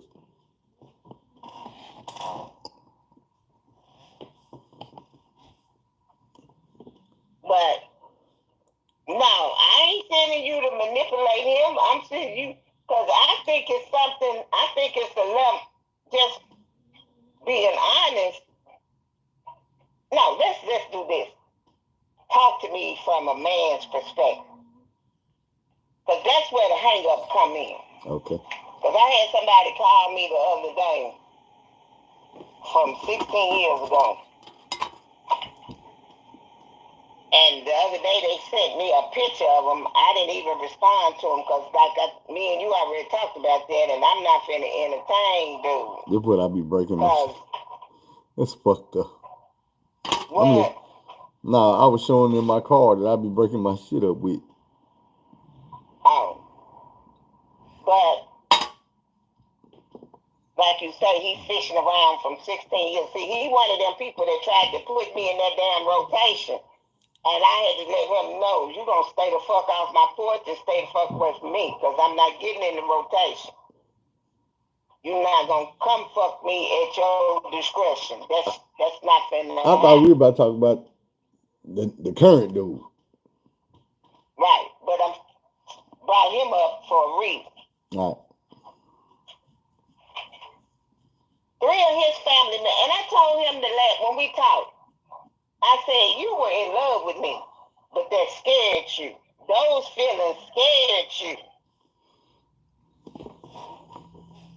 Because you didn't want to give up that persona or whatever you had going on. I told him, then you like them young motherfuckers like 26 years old that ain't even a goddamn game. Somebody that you can run and tell what to do. So it's some dynamics there. You know what I'm talking about? As a man, if you had took me and put me on your motherfucking team, by now you'd be... Can I say something? What? Women say that, but it's like the opposite. You don't go What you get a mean? 26-year-old because you can control her, because them the women you cannot control. When you go get a woman 25, 26, you ain't keeping her out the club. You ain't keeping her from hanging with her damn friends all day, from trying to be sexy red and turning up all the time, chasing. No. Hell no. That shit went out the window when them motherfuckers turned 15, 16 years old. These women these days different. That's why they single. That's why I'm single. Because like I told you, the niggas around here that got women that they want to marry and be with, spend the rest of their life with and take care of, he found that woman in high school and junior high, been holding on to her since then. Because if you didn't, if you met her when she was 24, 25, 26, 30, she already got 3, 4 baby daddies. She already been a stripper for 5 years. She already sold a little bit of pussy. You ain't get there fast enough. Every woman done sold a little bit somewhere because she had to feed. And she got children because she done had to feed them. No, everyone ain't. I know some women, look, I'm going to be for real. This on my mama, I swear for God. I'm going to tell you a story how I got baptized. It's a nigga in the NBA right now called Nick Smith Jr. Was the #1 basketball player in the country. Came to Arkansas last year. Right now he with the Hornets, Charlotte Hornets. When I was in junior high school, his mama, I was in love with her. I swear to God. This was the most beautiful woman I had ever seen in my life. Long hair, real, wasn't no weave, no none of that. Her daddy was a preacher. Her mama was sanctified. She was sanctified. Her sister, they were nothing but dresses. This girl didn't cuss. She didn't do nothing wrong. In my eyes, this woman was perfect. Only thing about it was another dude from the other side that was in love with her too. Me and this dude didn't really get along. I'm on the blue side, he on the black side. So she didn't treat us no different. This girl treated me like I was a choir boy. And she knew I was gang banging and doing other stuff.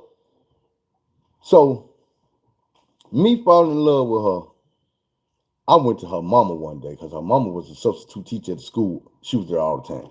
So I pulled up on her mama one day and I told her mama, I mean, look, Miss Stevenson, man, I'm in love with your daughter. That's going to be my wife. I'm going to marry your daughter. And her mama told me just like this.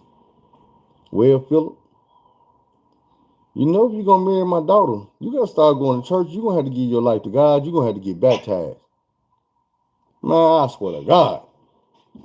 That weekend, I was in her daddy church with my mama at the altar, giving my life to God, getting baptized. Get where she was. She was at a different church that week with that other dude. Get what that dude's name was? Nick Smith Sr. That's when we was in 9th grade. She went to church with that dude that day that I went to her church to get baptized. They married right now with a son in the NBA, another son and daughter, face on the billboards when they come through because her husband is a preacher now. Nick Smith Sr. is the pastor. Pastor Smith. This is how God worked. I got baptized that day. Because you knew you wasn't chasing her. God knew you wasn't going to do right. He got what he wanted out of me. He got me in that church and he got me under that water. He got me giving my life to him. And what I wanted was nowhere near. When I walked in that church and I'm looking for her, she ain't even there. And see, that's another thing. You and I have experienced disappointments based because we are those people. If we 10 toes down for you, we 10 toes down for you. I promise you, man, this girl was different. And my mother told me something like what your mother told you about. My mother told me you have to love who love you. And I'm the same way. I've had a problem with that because usually who love me be some lame ass shit that ain't my cup of tea at Look, all. I'm gonna tell you, man. That was in junior high. I went to the military. I came back from when I came back from AIT and basic training and shit. I remember writing her a letter. Put all my little hearts and feelings in the letter. Look, I swear. Look, I took a cigarette lighter. It was on stationery paper. I burnt the edges of the paper with the lighter. Put a little something on the paper, burnt the paper in the middle, had a little burn hole in the middle. Then I wrote my letter on the burnt paper. And I told her at the end, the paper on fire because of all this fire and desire. Man, she took my letter to school and read that thing to everybody. And the way you write, I know you lavish that shit. I did. And you know why I gave up? Because after I wrote that letter and I went to go see her, she told me she had a boyfriend. She told me who it was. And I said, what the? By this time, they was in high school. They was getting ready to graduate high school. And I'm like, man, you still messing with dude? And she was like, yeah, that's my boyfriend. And fuck it, I ain't finna, I'm gone. I quit. I went to prison. When I came back from prison, they done went to the same college and graduated college together. He went and played basketball at Jacksonville State. She went to college with him. They got a son. I'm hearing dude in AAU, he good. Then I'm hearing he over there. Next thing I know, hold on. Her son, that nigga #1 in the country. They're like, yo, bro, that nigga hard. And I'm like, man, I don't even really feel right. Man, I can't root against him. I'm never gonna root against him. But I'm like, I can't jump in there and be like, man, that's the homie. And you know what I'm saying? I respect dude mama like that. I can't even, you know what I'm saying? When I talk about that woman, ain't gonna be nothing but she was a friend. She treated me like a real motherfucking person. When I was out here doing some of the grimy shit in the world, she looked like she didn't see none of that dirt on me. So for that, and that's how I am about my person. I know they done been, me and them had the nasty conversation. And they skipped over. They act like they didn't even hear what I said, started talking about something else. I know they heard me. Yeah. And I know they thought about it because I ain't heard it from them since. But I don't, with them, I know I don't care about that. But then, too, I'm going to tell you something else about us, Virgo. We're sensual people. And a lot of times, that's a little too intense for folks. They don't understand that level, that they don't understand us on that level. And we don't really get a chance to express it the way we want to because it's not reciprocated the way we need it to be. Most folks can't even, it's too shallow to even understand sexuality on that level. While we talking about sensuality and romanticism and shit, I just remember what else I did to the letter. I talked about burning the letter, but what I did was I sprayed cologne around the edge of this shit, and that's what I used to burn the letter. Because I knew that you set the cologne on fire, it'll still smell good instead of something like burnt ass paper. But let me quit reminiscing. Go ahead. No, see, I'm that woman that used to be taking records off taking songs off today. I'm not paying, sending you a playlist telling you to bring this with you when you come. I got you beat. I got you beat.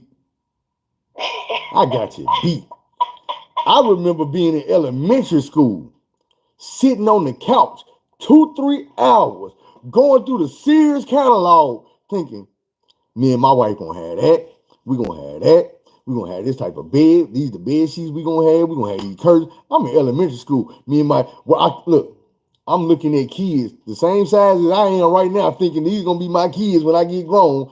My kids gonna have these clothes. I'm gonna get them these shoes. They're gonna have their bike right there. They're gonna get these toys. Boom. I still got that round bed in my future. You ain't tell you listen. You preaching to the choir. I still got that round bed in my future. But I bet you ain't got no round 2-story step platform up under the bed in your future. No, but I seen one time out there in one of them ghetto stores, and it was round, and it had some old shit. And then I was with my ex-husband at the time, and I told him, I said, I want that bed right there. He talking about, Carl, that's ghetto. I told him, hell, I'm motherfucking ghetto. You feel me? I like that kind of shit. Don't be trying to, you can't shame me by some shit. Spin your ass around a little Ghetto, you can't shame me by being ghetto. That motherfucker was red and black, crushed velvet and shit. Look, I want that ghetto shit right there. Look, why now I'm driving my Genesis again. And I feel like stepping out that A7 and getting in that Genesis, I feel so motherfucking ghetto. Not because it's a Genesis, but because the motherfucker is candy painted chameleon. It changed colors. The rims candy painted chameleon. They changed colors. And I'm sitting there like, man, I'm 64 every motherfucking where I go, motherfuckers see me from 30 miles away. Like, that's Phil right there. But I want my car painted that matted black. You know that matted black, Yeah. not the shiny black. I want some killer gold rims. And I'm 64 years old. Pull up at my son, the accountant's house. He gonna be like, Lord, my mom.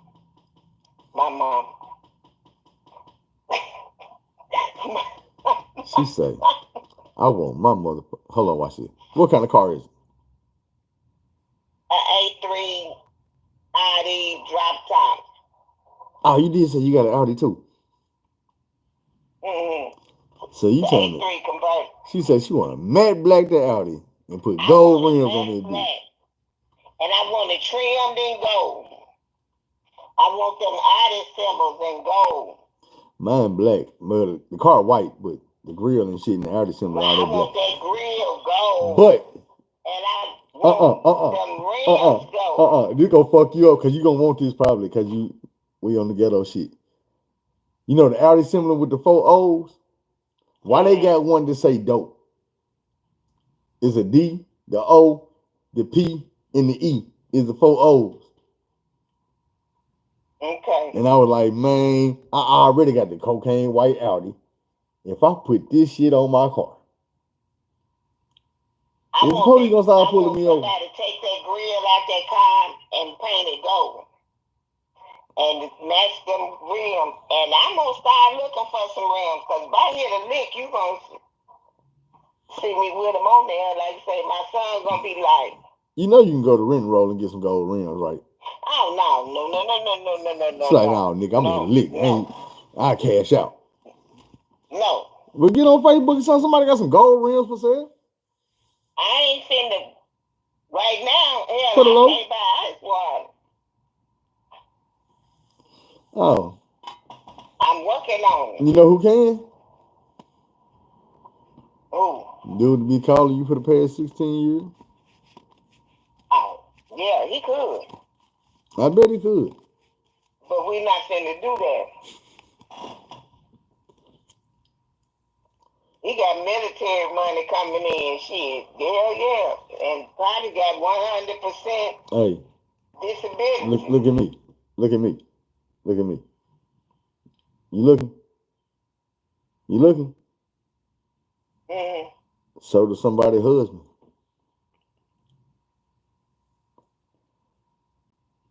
So does somebody's husband. Got 100% disability. I don't know, but they got military money coming in. They don't work. Okay, that's what's got them there. And do you know? And that's another thing that gets on my nerves around here. Like I was telling the girl about, the majority of the people married, living single, got people they frequenting, men and women. But most people here are not with each other because they like each other. They're with each other because of the lifestyle and the money. And I can't stand that. And yes, if I fool with him, I probably could. But the thing about that is, I ain't that woman that can fool with him and then turn around and be with my friend. Guess what? Hmm. This ain't about where it is about that, but it ain't about you. About what? I said this ain't about that, but it ain't about you. I'm not the type of nigga who remember what the fuck he's supposed to be saying. Go ahead, I'll pull it back up. You'll get it in a minute. It'll come back. But I can't do that. I can't. There's a part, because just like when he called me, I knew what he wanted, but I know what I'm waiting on. Oh, I got it. Okay, I got it.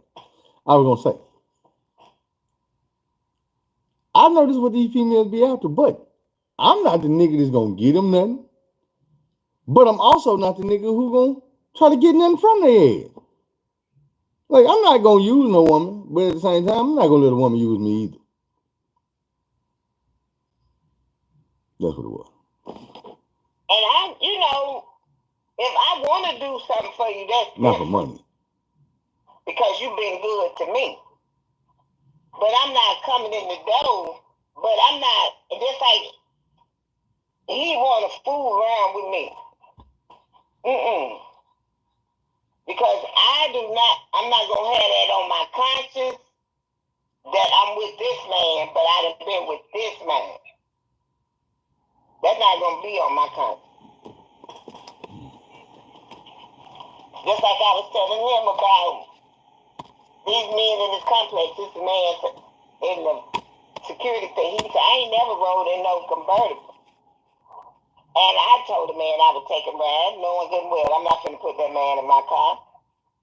Because I told him, I said, small as this town is, the very day I let that top down and get this man a ride, it'll be the very motherfucking day you turn that damn corner. Because that's how shit works. And I'm going to have to get out the car and explain to him that I was just giving my neighbor a ride because he ain't never, and I'm going to have to tell dude, you got to get out the car because this is my man, and yada, yada, yada. My car, you know what, though? You don't never see nobody riding in. I'm the type of motherfucker who, man, I'm the type of motherfucker who, I ain't going to say I'm not going to explain the situation. I explain the situation, but after I explain the situation, it is what it is. Even if I love you to death, I'm not gonna sit here. Well, I might. Let me quit lying. I might beg a motherfucker if I love your ass. I done done it before. I do it. No, you already know it ain't nothing. It ain't right. Nothing. That's what I'm saying. I deal with motherfuckers who know. Man, that ain't how I get down. Because I want you to know. Dude, that ain't how I get down. And see, so I'm like this. If I for you, like dude talking about I'm gonna ride that man in the car.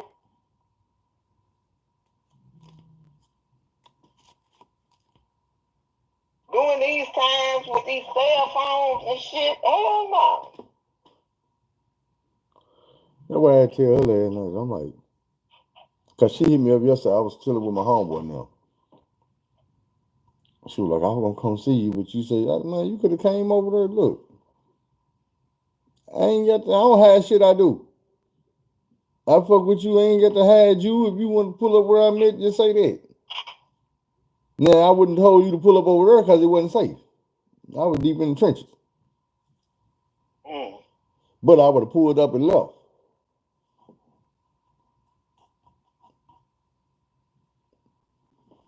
But when you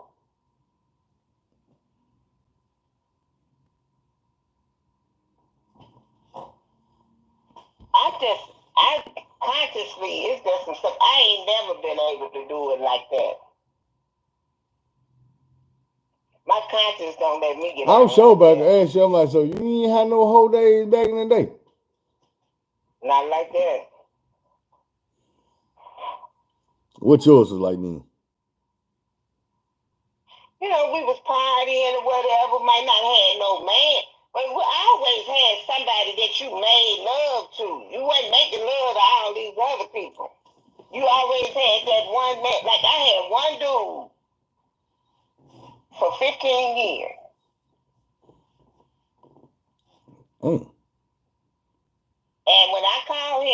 like I'm talking to you. I never had to say, come do this, come. I just called him. And he would come. Use the shit out there, man. For 15 years. I said, you just use the shit out there, man. He For was 15 years. using me too. We was using each other. And we would make love for 3 or 4 hours. We would lay and talk and spend time together, and then we'd do it again the next time. Right. And when I left Chicago, he didn't even know where I was at or where I was going. And when he saw me again in like 2009. I was married, but I was up there by myself. And he saw the rings on my hand, so no, I was divorced by then. He saw me in 2007. And he said, where you been? I said, I live in Arkansas. But I never did tell him I was going, when I moved, because I was married when I moved.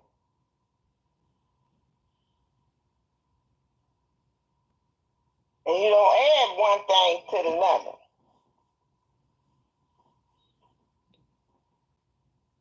And he was trying to drag me away from the reunion that night. And I told him, no, I can't do that.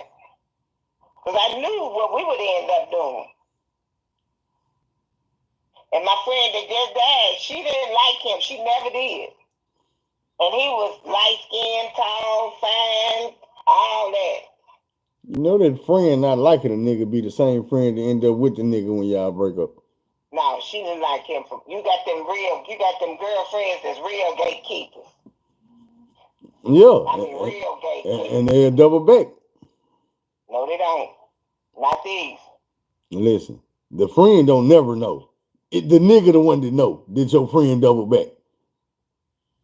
I just told y'all the story the other day about my sister homegirl, J World, when I was like, man, motherfucker did not like me. We stayed into it until she drugged me and got me into it. But I'm talking about them kind of gatekeeper friends.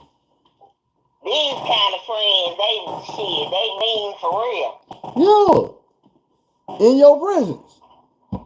Come on now, that's how women, I'm trying to tell you, you asked me from a man point of view, and I'm letting you know, women have friends that's so damn down, they will help you kill somebody and hide the body.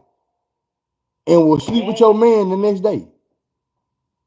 Yeah, they will. Will sleep with your man the next day. That was her man that I told that she loved. The one that was trying to go with me. I don't go with my friend's man. And guess what? Sometimes when your significant other want to be with somebody and this your friend, you don't blame your significant other, especially if they steal your significant other. She stayed with the man, and you think it wasn't no hard feelings? I'm trying to tell you, man, you know how women is. Women spiteful, evil, devious. They were plotting plan. I haven't seen it before. I ain't even been part of it. If he your man, I ain't going. Yeah, that's what I'm saying. You ain't going. But sometimes a woman get mad at the woman just because, listen, I'm going to give you a perfect example. Because she know that her man like him. Exactly. Listen, this is what happened. But you can't got no control over that shit. When what old girl named TJ slapped the shit out of Lil Uzi because he was looking at Ice Spice or said hi to her or something. Man, come on now. Women will get mad, goddamn in the motherfucker, at the dude because a woman said hi. You know what I'm saying? Just because that man want you, now she mad at you though. She ain't mad at him. She mad at you. And you don't know it because that's your friend. And I don't understand that. That's been something all my life I've never understood. Because if my man is showing an interest in my friend, I don't want him no more. Because he don't like me. Well, let me show you a perfect example. You remember the movie Precious? No. Well, in the movie Precious. I'm not a movie person. Well, I'm just saying, in this movie, the girl was being molested by her daddy. Her mama got mad and beat her ass, talking about you trying to take my man. This her daughter getting molested by, Talking about you look, and this is the thing about it. That sounds like some shit where you actually think that that's happening, but later on, her mama tells the social worker that when the girl was a baby, he would be having sex with her, but playing with the baby. And she cried because he wanted the baby more than he wanted her. But then when the baby get grown, you jumping on the baby and all this shit because she having mentally ill kids by her daddy, and you jealous of her because she getting raped. Some women just sick, like they can't see past their jealousy shit. Like this girl's being molested. She being assaulted and molested, and you sitting here mad at her talking about you trying to take my dude. Man, anybody trying to take nothing from you. Don't want this dude on me. Her uncle was raping her, and she and the aunt found out and never acknowledged it. Died. Never left the man. Right, it happened like that sometimes. Shit. Without ever acknowledging. Motherfuckers are going to tell that somebody in there doing something to them, and they're telling them, hey, look, you got to go. You got to get out of my house. Oh, yeah, that's they'll put the daughter out, put the niece out. Yeah, you got to get out of my house because you trying to cause problems in my marriage. Causing problems. And they keep the problem. You having problems in your marriage. Why ain't for me, goddamn? Your husband around here, first of all, cheating on you. You trying to sleep with little kids. And you so sick in the head that you blaming the kid. Let me tell you something. More of us been tampered with than have not been tampered with. I already know. Man, look, man, when I started researching before I started doing YouTube, man, I was listening to so many stories. And when I was finding out what I was hearing, I said, man, this shit was hurting my feelings. Cause I'm like, damn, I'm like, man, because the first thing that hurt me the most was the fact that it was so many. What hurt worse than that was the fact that damn near everybody that it happened to, it was a brother, stepbrother, uncle, mama boyfriend, daddy, like real daddy, real brother and shit. You know what I'm saying? Like that woman, April Mason. If you ever seen April Mason, she about all things. She a real successful businesswoman, black woman, beautiful. She turned 50, I think. She have all kind of business and stuff. Her father, she said, she did an interview on My Future Wifey podcast. Yeah. And talked about being raped by her father and stuff like that. And just think, and then I just found out something, I don't know how true it is, about some stuff that went down with somebody that I know.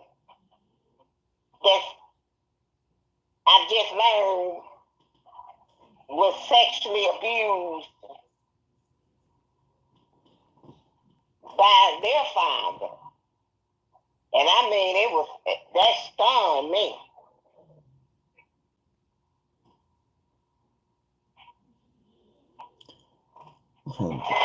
And what kind of households was these damn folks raised up in? My father had morals. And he made you have morals. And before he died, he used to talk, he said, black folks used to didn't want to do what other people do. He said, but now black folks is doing the same stuff. Because black folks used to have more pride and dignity about themselves. Right. Like these fans only page. I mean, people just don't have no kind of morals and stuff no more. Just because you're making money, and just because you can get money doing it, don't mean you need to do it. And I'm serious about that. But to your body, just think about, you a woman, you a receptacle, you receiving. How am I come back with you Go home. And then women today don't douche. They have convinced these women that they gonna fuck their pH balance up if they do. I'm 64 years old.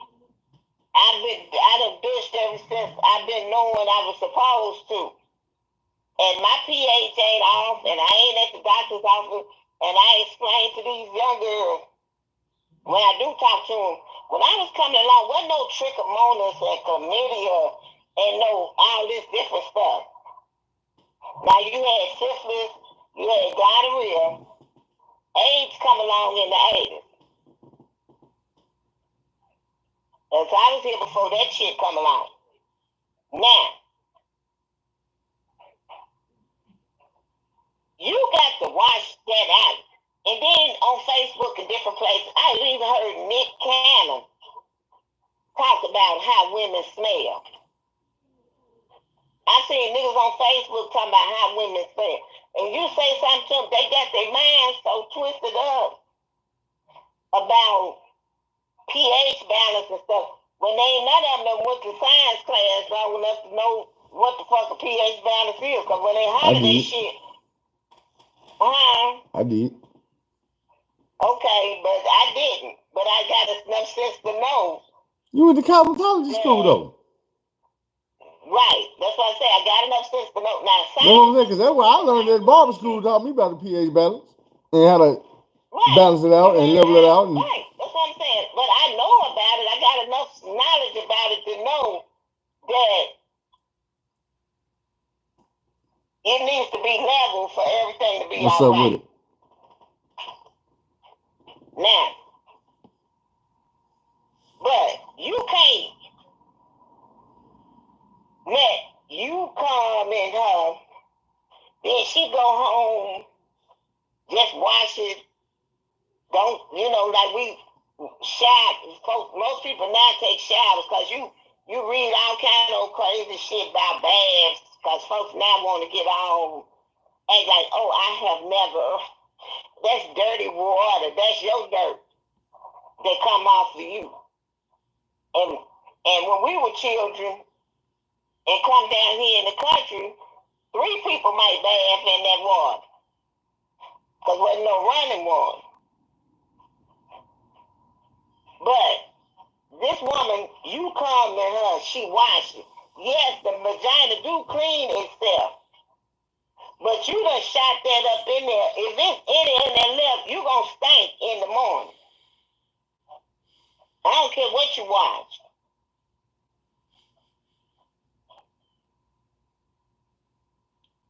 You gonna smell like something dead. Now,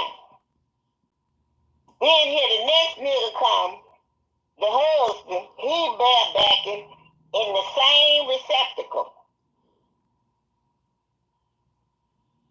But we're going to give it time to clean itself. We're not going to wash it out. We're not going to dish it out, clean it out. It's a wonder. You know you being hypothetical, right? No, I'm you being hypothetical. You being hypothetical. You don't know what happened? I said, you don't know what happened? What happened when? In the situation?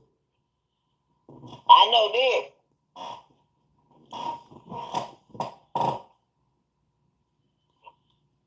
If people coming in there behind each other, within days of each other, because it ain't but 7 days in a month when you can get pregnant. The nigga got out of jail. With 2 people in a 7-day period. The nigga got out of jail. You ever try to tell your husband first out of jail he can't get none of that? I don't think it's gonna go like that. You can't tell that man now. If I had been having sex with you, I wouldn't be there to have sex with him. There wouldn't be no conversation me and him be having.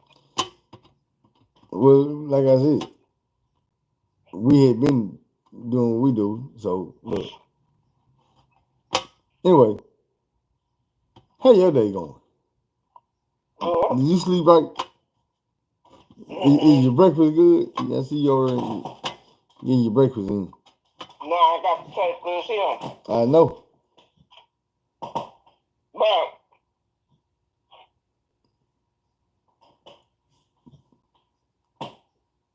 I want y'all to get some nice women. Is that orange juice you drinking? What orange juice? No. You don't see no orange juice. That makes this orange juice. Yeah, you let that shit marinate around in your head and help you change your life. I'm trying, but it ain't easy. Yeah. Even ain't never been easy. Yeah, it is.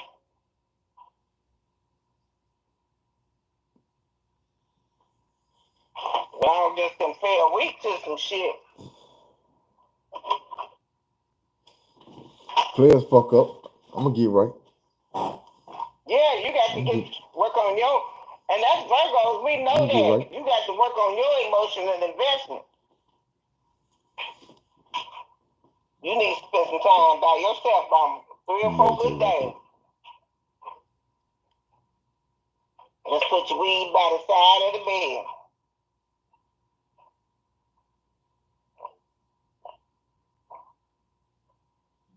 I need to burn some sage or something. Oh, that's witchcraft. I be telling folks that's witchcraft. No, you need to smudge your house. You need to smudge your mind.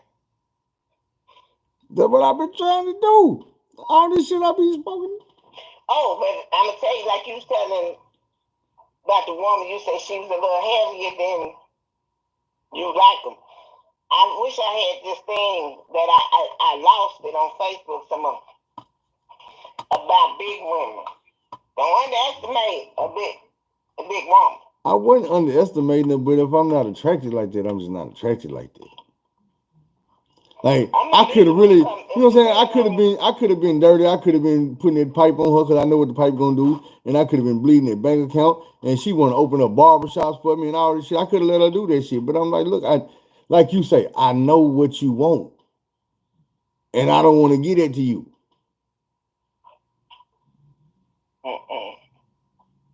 We friends, but at the end of the day, this friendship ain't what you want. And I'm not trying to be with you. Love you, might want to try to love them too. Why I gotta love them like that? Why I can't love them as friends? Yeah, my little sister said something to me about it the other day. The DNA test you get while you're pregnant. The only one I ever knew about was like what is it, Evitro or something like that. But that shit is expensive. What? Evitro like 4 bands, 5 bands, maybe 7, 8. In vitro. Yeah, when you go in I think they stick a needle in there and get some fluid at the embryonic sac, and they can tell like DNA. That's not in vitro. What's that?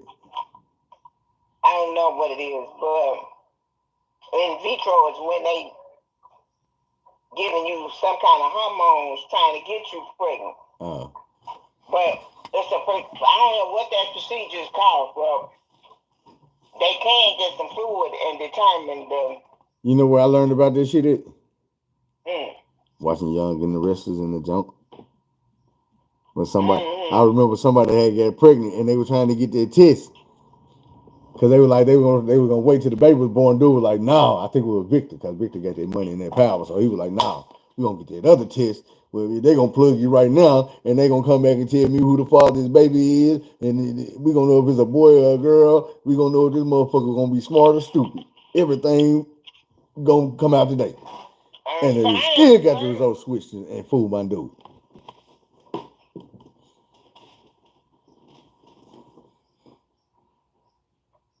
And then y'all quick to nibble on something with your mouth. This is part to get me.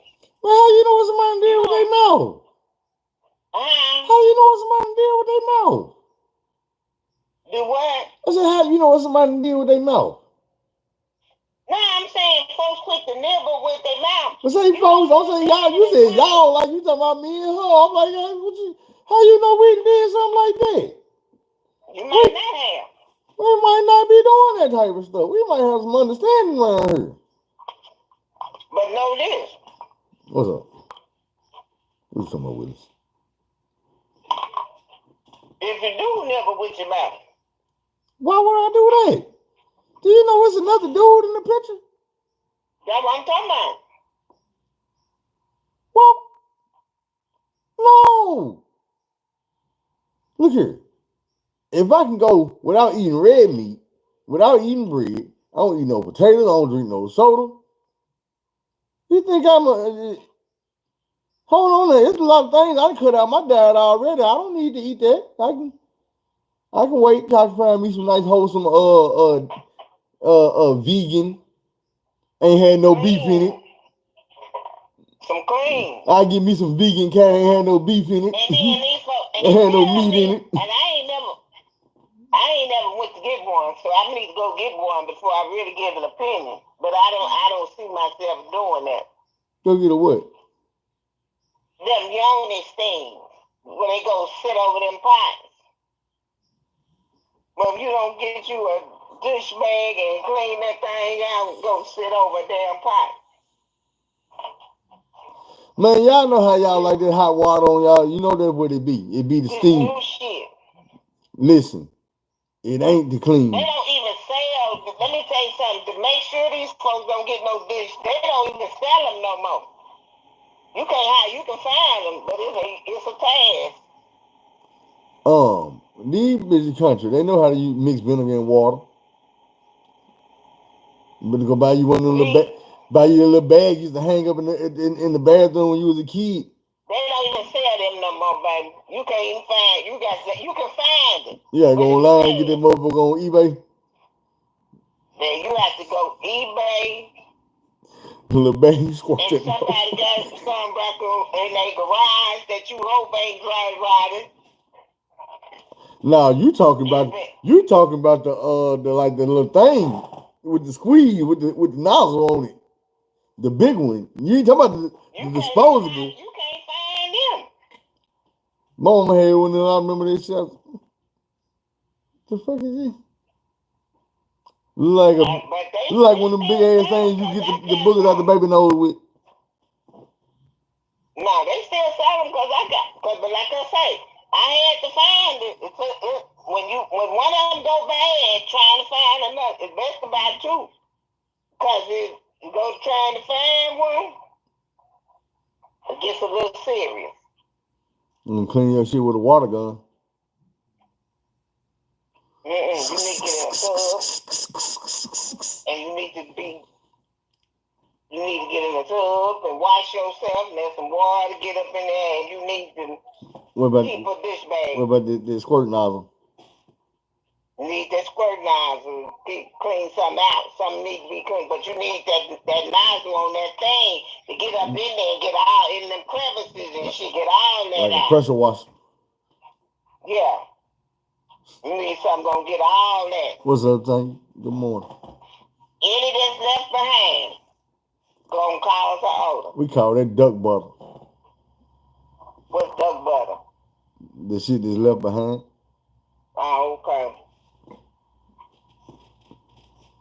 That left over. Never heard nothing. What man talking about a woman's smell? Now on Facebook, niggas be talking about women got odors and I'm like, Nick, we didn't tell y'all back in the day. We'll tell y'all now because, you know. I said, we ain't say nothing about it back in the day. We'll tell y'all now. Back in the day, we just say it to the next nigga. Female would never know. We tell it to the next nigga, like, man, you got that? Man, that shit was stinking, man.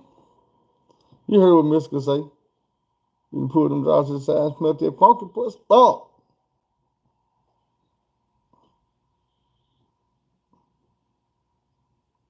Be about 7.5 strokes in and be like,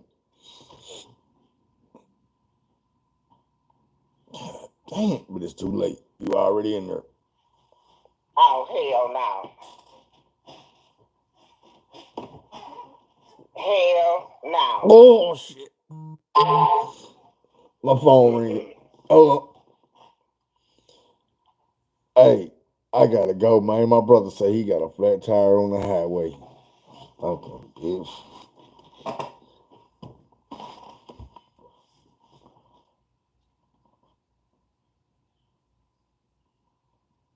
I'm just saying.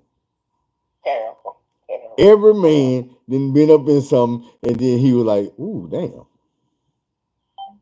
God damn, where they come from?" Inside, you open that motherfucker, this shit that came out. What is your comment saying? Crying faces, a bunch of crying faces.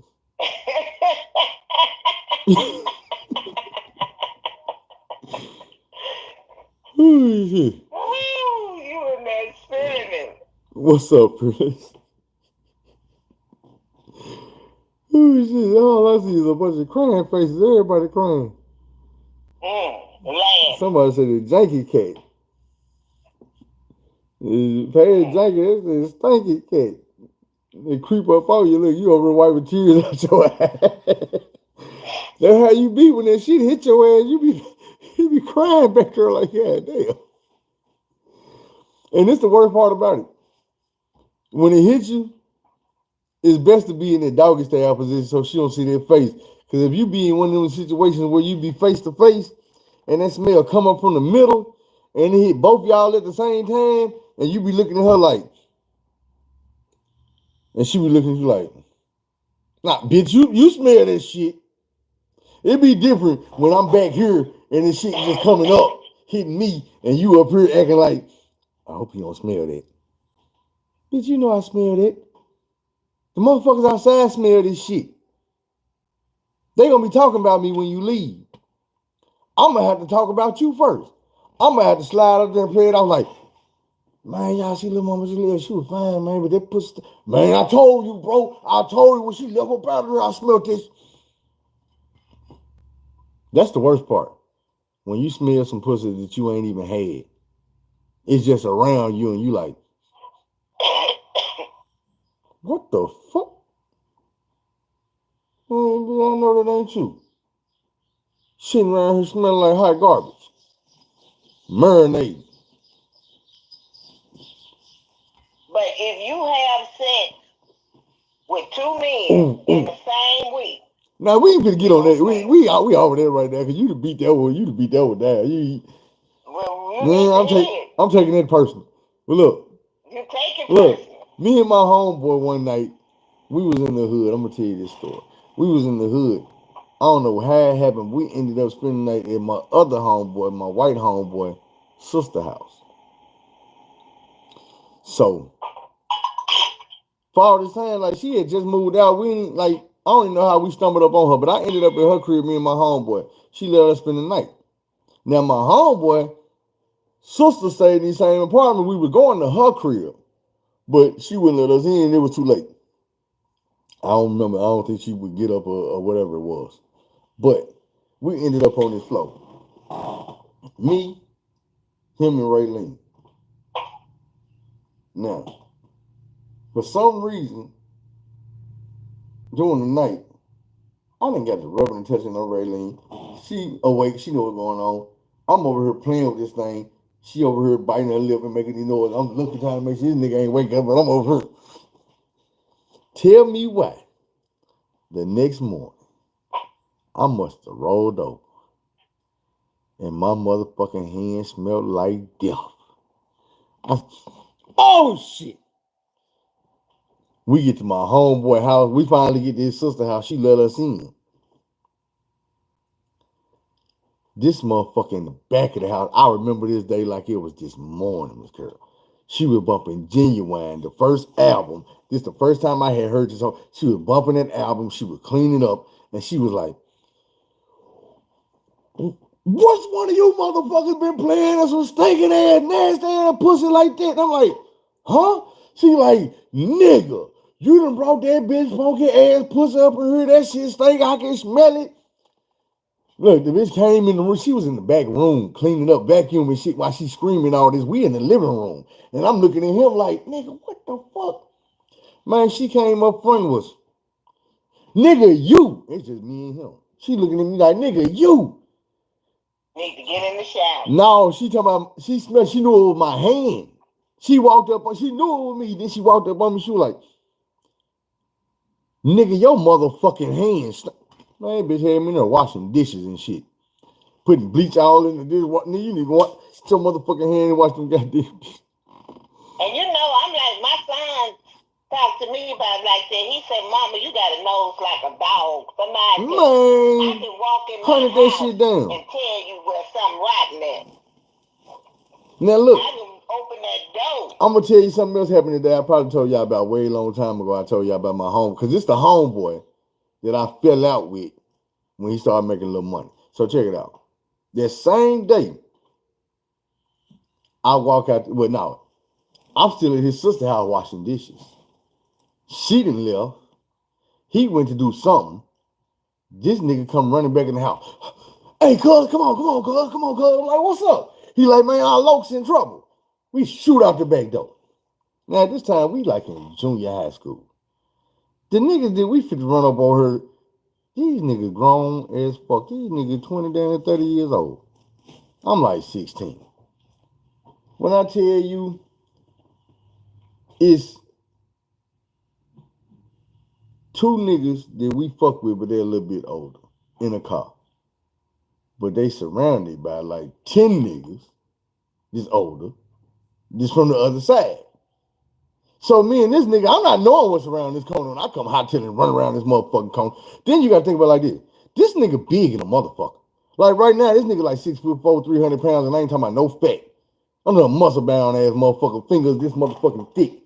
Like Thanos, man, I understand this nigga slap niggas asleep.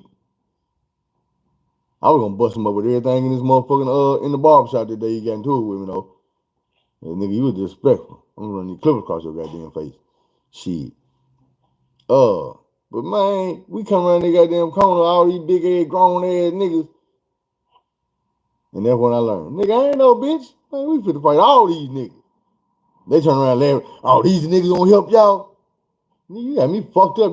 Yeah, nigga, what's up? Nigga like, man, go on about y'all business. He talking about the big homies. Man, y'all go on about y'all business. They looking like, nigga, we ain't going nowhere. They're like, nigga, what you think? We gonna drive off and leave them two niggas standing here? So they told us to leave and we left. And then they drove off. But I was like, shit, all this shit happened the same day. That's a bigger story I tell y'all later time. But yeah, little mama goddamn me fucked my fingers up with this stinking pussy. Yeah, I don't need to just do better. I'm like, you know what? And I'm like you. I got standards when it comes to people. And I guess I'm single because I need someone that has a real integrity, not and some respect and some morals, and can accept who I am. What are you laughing about? You want to be real?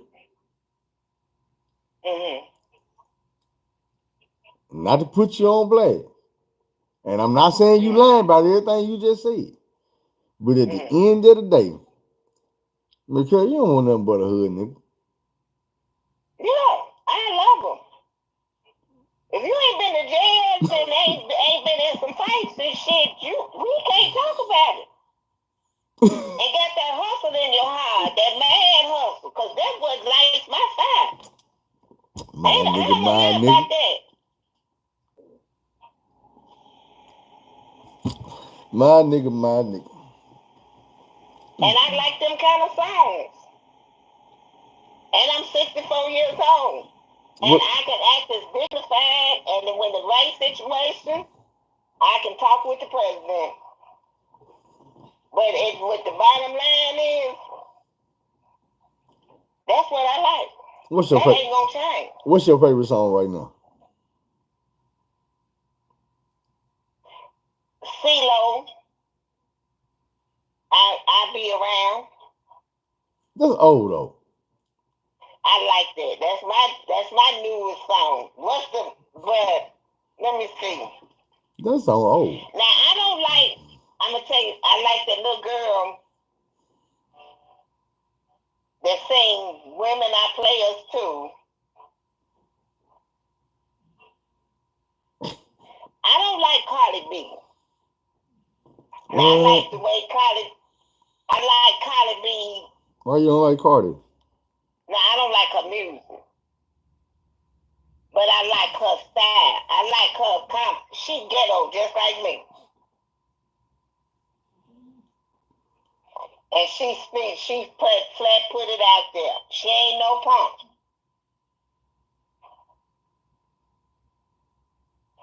Meg Thee Stallion, I like Savage. But I don't like Beyonce. She lost me after that first single album. Now sometimes every now and then I listen to one of her songs, I get it. I say, that she's spitting game. But I like that My Nigga. Now the song I listen to every day, that's my motivation song now, is Jeezy, Then What?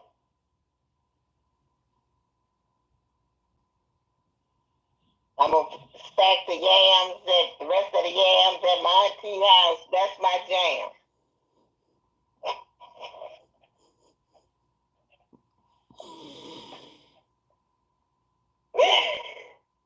So we over there playing and shit. Now, my nigga.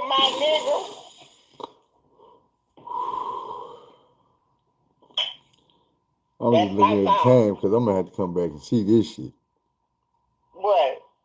I'm just looking at the time on the video because I'm gonna have to come back and see this shit. Will be 3 hours again. We 2:41 right now. But let me see what else. I'm crying in one eye. I'm more of a now. It's a new dude. Have you heard October London? He sounds like Marvin Gaye. I ain't heard him. Come go to my. Now that's a new song. Come on and go with me. I thought that was Teddy Pendergrass. No. Come on over to my place. Take me to your place or something like that. I don't know what it is. But pull up October London. And he the latest hot shit, and he's under Snoop Dogg, under Death Row. He's one of Snoop Dogg's new artists, and they sampled some of Marvin Gaye music. But dude is cold. His voice is cold. You're gonna think you listening to some Marvin Gaye. Now I like him. Now love music is my language. I love music. Love music is my love, because love is my love language. Now, when it comes to... Now, let me ask you a question. Mm-hmm. Is you talking about like SZA love, or you talking about like Mariah Carey love? Talking about who love? SZA. What's the first one you said? Some freaky shit? No. Okay.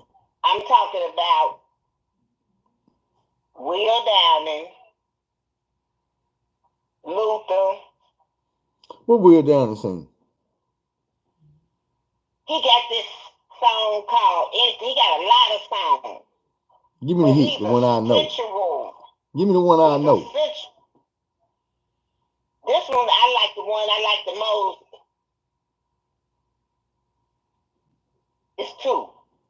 One, If She Knew, what he's singing about, he worked with this woman he in love with, and she late for coming from lunch. How the song go though? He wanted somebody else to join her when he want to. But how the song go? That's how it go. No, that's what it's about. How it go, how it sound, so I can know if I done heard it before. And then he got a song called Anything. And the words to it is like, once we go there, you can't go back. Once you convince me. How did the song go? I just told you. No, you told me what it say. You ain't got to sing it just like the song. I ain't thinking you could harmonize, but I'm just saying like. That's the lyrics to say, once you convince me, you can't go back. Anything. Do you know when it comes down to an R&B song, if you just say the words, a nigga would never know what song you talking about? Well, you need to listen. If you listen to them, you'll know. And then Usher got a song called If We Go There. And then he got another one called Good Kisser. But One of my Usher got a favorite lot of songs about Usher's Chop and Screw is That's for some music I could never get into. Chop and screw. What the fuck is chop and screw? That shit You ain't sounds heard. awful. No, you ain't heard the right shit. Okay. What kind of that's Chop and some Screw shit. you done heard? Back long time ago. Was it rap When it was music? chopping- Was it rap music? Yeah. That's the problem. Real screw music didn't start out rap music. It was R&B music. That shit be And sounding I'm gonna good. tell you another rap. Now Chris Brown is getting my attention. He got a song called "Under the Influence." I love that song.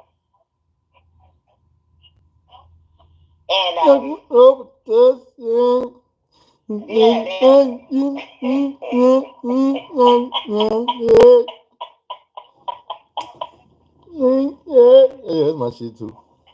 I don't know the word. and Chris Brown is trying to get my attention. Yeah. Bring it over to my bed. Now this is other dude that She been listening to shit. imitating him. That sounds so good. And I like Too Short.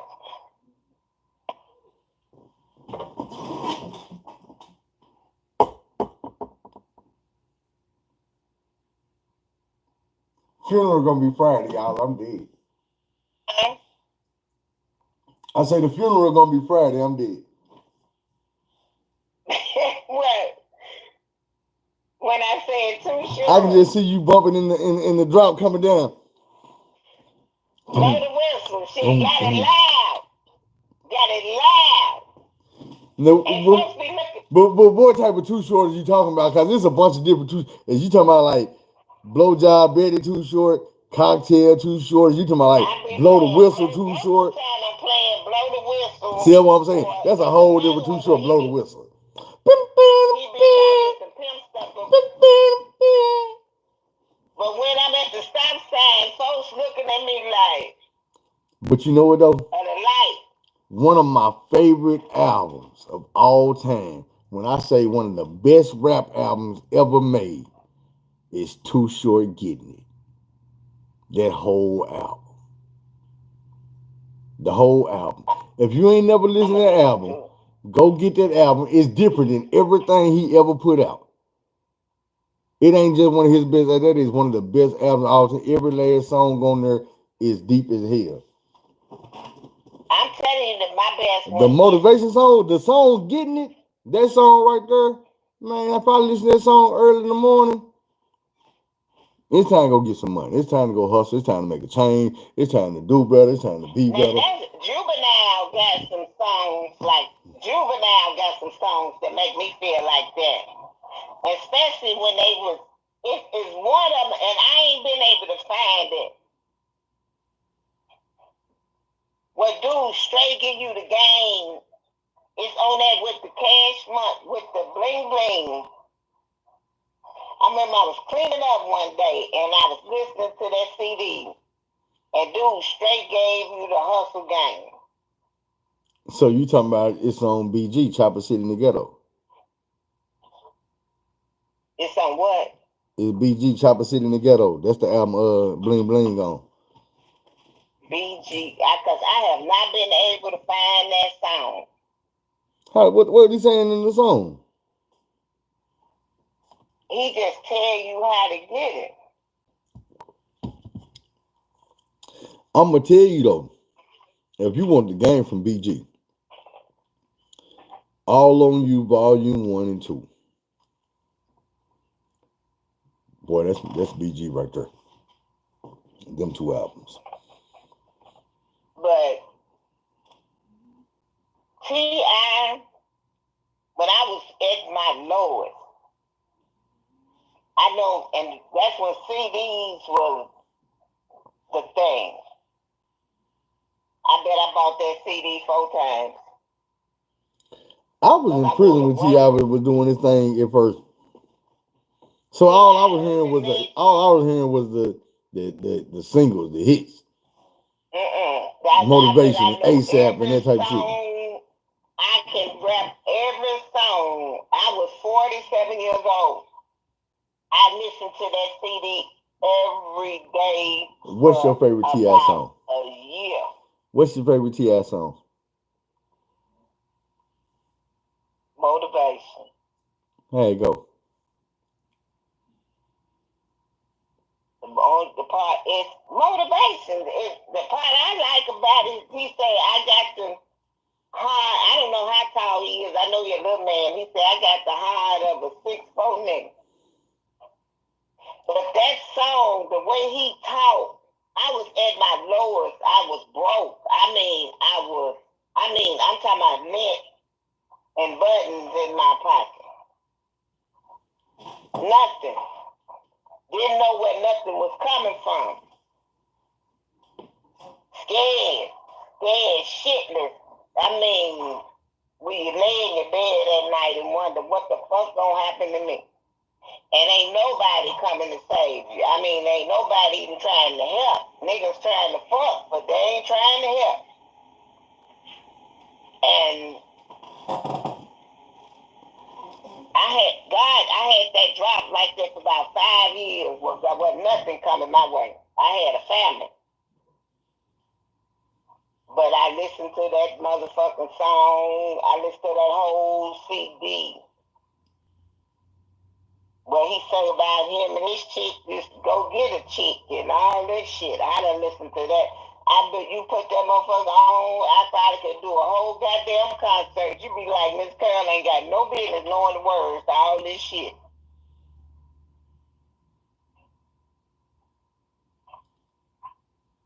I could go on that lip sync show, what's the name got, they flip that motherfucker on and I go to doing it. Cause I listen to that bitch. But his voice and it's something in his words and his voice gave me put that Chicago grit back in my ass to get up and pick my life up and put it on some kind of chord. That man don't know. He have saved my life like Jesus because he was right there with him. Shit, nothing wrong with it. I'm telling you what God loves. I can't even be ashamed of it. If I tell you a song that I used to use for motivation to get up out the bed and go hustle, y'all gonna laugh at me. I swear to God, I got tears in my eyes just thinking about this shit. Motherfucking Soulja Boy. Hop about the bed, turn my swag on. I used to play that song early in the morning. I be laying in the bed. I turn that bitch on my phone. Hop about the bed, turn my swag. I used to get my grown ass up, get fresh in the bitch, go hop in the car, go get some money. But see, Virgos, we need our swag. And see, I swear I used to play that goddamn song. Because my swag was out. Our swag is what motivated us to get up and go. Because if we feeling good about us, we can kill the world, baby. We can conquer this bitch. I'm going to tell you. But see, I ain't feeling the type of way about this one. It was 2 Migos songs when I was working at Wellspun. I used to be bumping I haven't heard them. I used to be bumping it, that Wishy Washy and that One Time. Out on the way to work, smoke one time. Well, my shit. Now, who made that song? I used to hear in the barbershop at the same damn time. Oh, that's The Future. She's talking about The Future. That shit there, I used to like, turn that shit on. Turn it what? That man say at the same damn time about 1,500 times. You said turn it on or turn it off? Turn it off. Oh, man. Then there was another song used to come on in the barbershop. Every nigga in the barbershop just go crazy. It's called Fuck You. It's the I guess whatever the hook was, fuck you.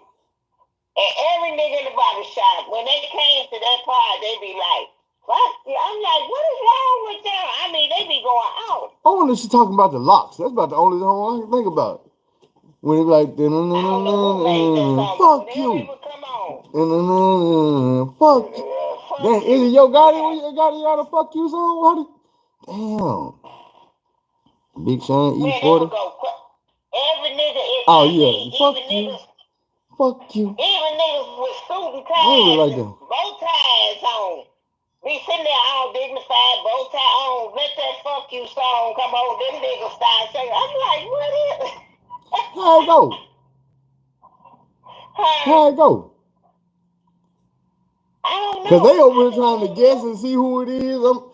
I can think of 2 fuck you songs. They say Big Sean and E40. I can't think of how they song go. I think that. Oh, you talking about I don't fuck with you? Is that what you talking about? I don't fuck with you. No, this song say fuck you. Cause look, it's this movie, right? Where it's this man and this little white girl. It's his daughter, and she performing in the talent show. And she doing the E40 and Big Sean's song, and she got a bully at her school. You be picking on her. And they was talking mad about the girl about how she was lame because she was gonna be doing a talent show with her daddy, dancing with her daddy and shit. So not only that, they were bullying the girl about that, but then when they were trying to do the shit, her daddy was not there. He had some more business. School fight. Her daddy was a teacher at school fight. This shit good with Ice Cube. Anyway, dude come running in at the end after the girl tried to do the other song by herself, and they got laughed off stage and booed. And dude came in like, nah, baby, we could do this song. So they come back out and do the Big Sean song, and they were hollering, got them on fuck with you. That was the best part of any movie I've ever seen in my life. That was the funniest shit in my life, man. If y'all ain't seen it, go look the shit up on YouTube, man. School fight when dude is performing with his daughter. I swear to God, that shit funny. Cause the little girl, she breaking it down. She get to doing the whip. She said, I don't fuck with you. You little stupid ass bitch. I ain't fucking with you. My dad like, fuck it, we gotta do the dance now. I ain't finna let my daughter down. You little dumb ass bitch, I ain't fucking with you. I said, man, they really gonna let this white girl say this shit? I got a million trillion things I'd rather fucking do than to be fucking with you. You little stupid ass. I don't give a fuck. I said, damn, they gonna let us say it out. Look, that's my shit right there, man. Playing some music in the shop week before last. Bro, go watch and this they shit. was playing Lil Wayne, the police, the one with the, and I was singing the song. I was walking towards the store, and I was singing the song right, and I was singing. And the girl that, she's like in her 50s. I'm in my 60s. She said, Miss Curtis, you singing that? I'm like, yeah. I listened to that. And she looked at me like, oh, okay. Okay. Man, you got me wanting to roll up some more. I said, you got me wanting to roll up some more gas. I got me some flavors right about now. I'm like, I like all kind of music. Straight, but this I like country music. It's a country music song on my, 2 of them on my playlist that when I'm working out. The natural state shit? I said, this natural state shit? That's what I'm supposed to do right here. This shit right here is extravagant. I be trying to tell motherfuckers, man, Arkansas got some of the best gas you gonna get. I know we used to be on California nuts like, nigga, this the Cali week. Then niggas start talking about that Colorado and all that. Man, I be getting shit from Arkansas and be like, man, what the fuck is in this shit? What's up, bro?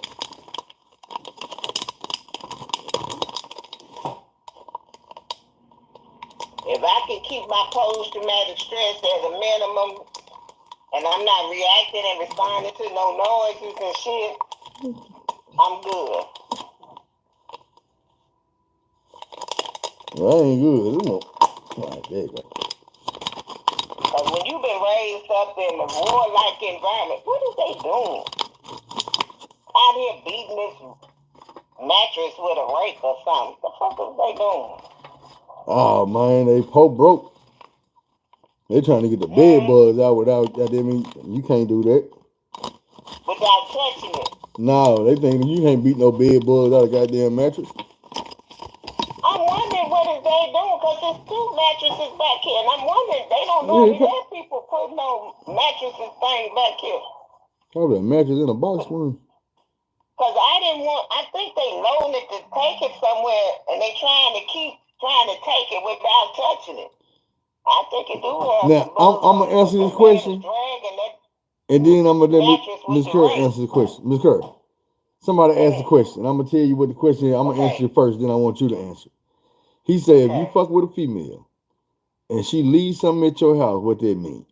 I'm gonna say what I think it mean. I think it mean she looking for a reason to come back. She plan on coming back. Exactly.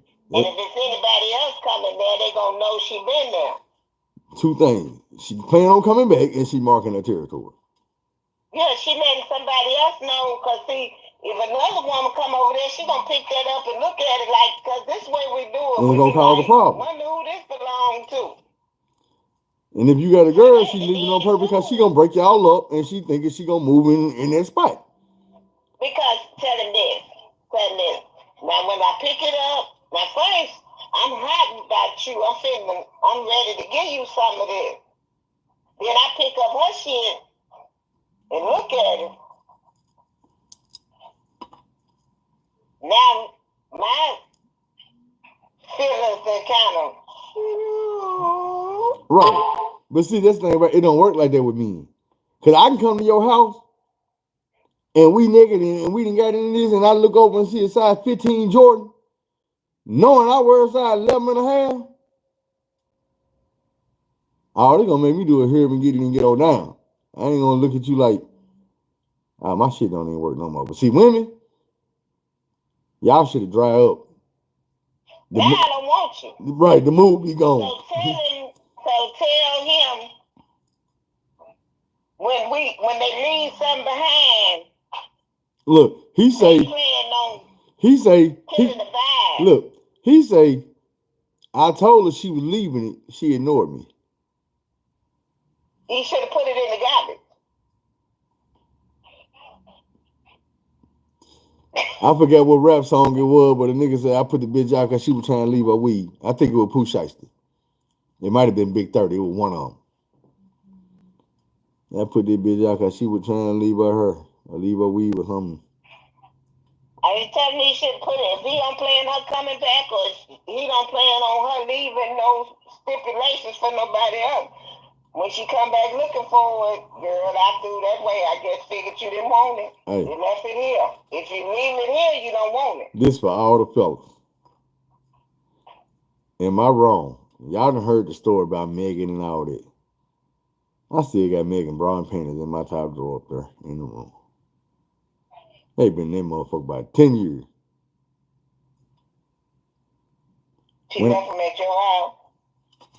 I kind of told her I was going to keep them. Like when the first time we did something, I was like, give me them panties. Man, I'm keeping them.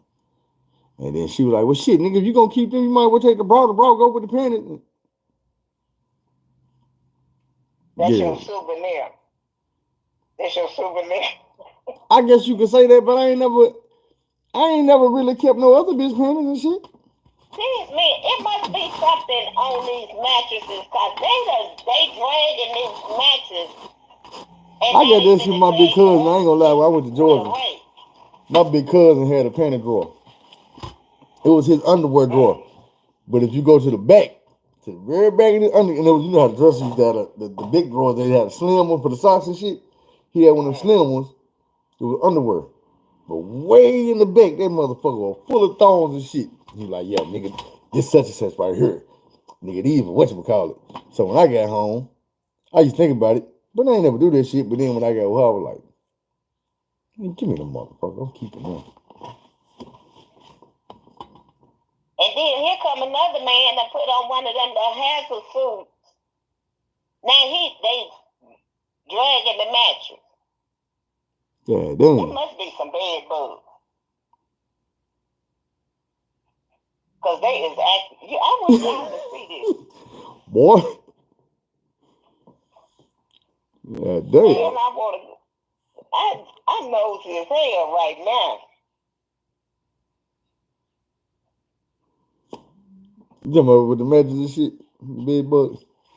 Say, man, Cause they got a rake. They dragging it with a rake. when I roll this shit They up, bro, making sure they don't touch it. if I be over here coughing and choking, don't laugh at me, cause this shit over here got some kick to it.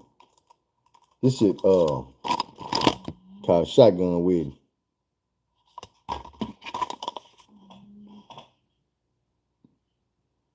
So y'all don't think I'm. See, Don't women think I'm think this. If I come to your house and some woman shit laying around, I ain't. This shit I'm called gonna figure out how to get back out that front door. Georgia Cry. Cause we not finna. If she left her stuff, she plan on coming back. Them motherfucking And shotgun I'm gonna wedding, leave that the shit door got open for her. It's about 3 different types. Let me see what this shit means. This shit, Grease Monkey, Florida Wedding, Triangle Kush, and Wedding Cake.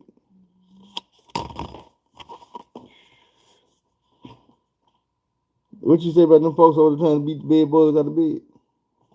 No, I say they taking this mattress to this dumpster, but they doing it with a rake. Oh, it might be bed bugs There's on the 3 of motherfucker. them out there. And one of them got on one of them all over suits. Oh, that motherfucker hazmatic. Yeah, there's something wrong with this mattress, but I'm wondering where did it come from. They had it sitting out there.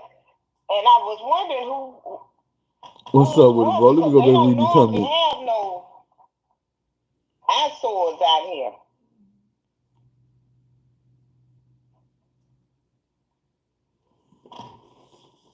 Yeah, I heard.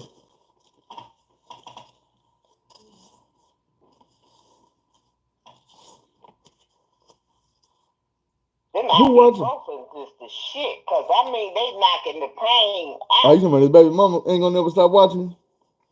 Hell no, now she found that penny, bro. You out of there. Even if, bro, hey, this is the worst part about it. Because this is how women think. That's worse than you fucking the hoes. Because you fucked the hoes, kept a souvenir, got with me, and still kept that shit. What is it about them bitches that you a risk losing me just to keep them pennies? That's how a woman gonna spend it on your ass. Like, nigga, you might well be fucking the bitch. You keeping the goddamn pennies around here fucking with me, got them all in my face, smelling up my house. Now my image in my mind of you has changed. Who? You talking about any nigga? Like you say, when Oh yeah. if I come, Oh hell yeah. like I come, some woman leaves something. Like I told you, I might be ready to do this with you. Then say this is what the woman left. I get up and look at it. I'm gonna tell you I forgot something in the car. Hey, let me tell them something real quick. And my dude say his baby mama a gold badge detective. He say last time he was in her car, he playing binoculars and shit. Yeah. Bro, this phone I got right here, I can take accurate pictures from up to half a mile away with this phone, bro. It got binoculars, a telescopic camera on this bitch. The camera's so strong on this S23 Ultra that when the S24 come out, they took the goddamn camera off. You can't have it no more. It's banned. But I'm like, shit, I got mine. That's one of the reasons I went and bought this goddamn phone. And just like they got these women keep coming up on Facebook talking about somebody put one of them Apple trackers on their vehicle. Man, I don't mess with Apple like that. You drop that shit on your vehicle and track you where you going and see. And it wasn't here, but it was somewhere else where a girl was dating a dude. And she was on Facebook. Been doing what? Because she had took some real provocative pictures. You know how we be keeping the pictures. And she put the pictures, put one of the pictures on her story. That evening, her house was on fire. I can't even see this shit. Nah, somebody talking about if you can guess what it's something, I don't know. I'm like, I don't even know what the hell that shit is. Guess what? Somebody character on their profile picture. Oh. but who set her house afire? They locked him up. But she had, and the picture was beautiful. It was sexy. And when I seen the picture, I was like, this woman out to catch something here.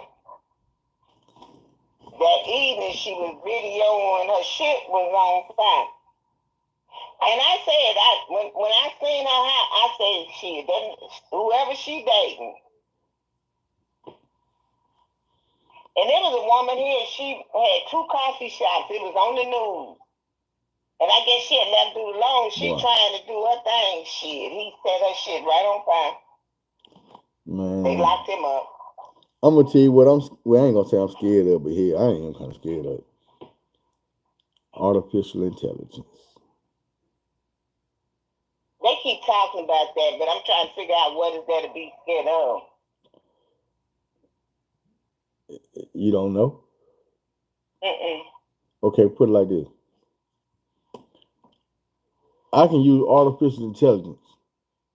Mm-hmm. Take your voice. Remember how you just told me you couldn't sing a song?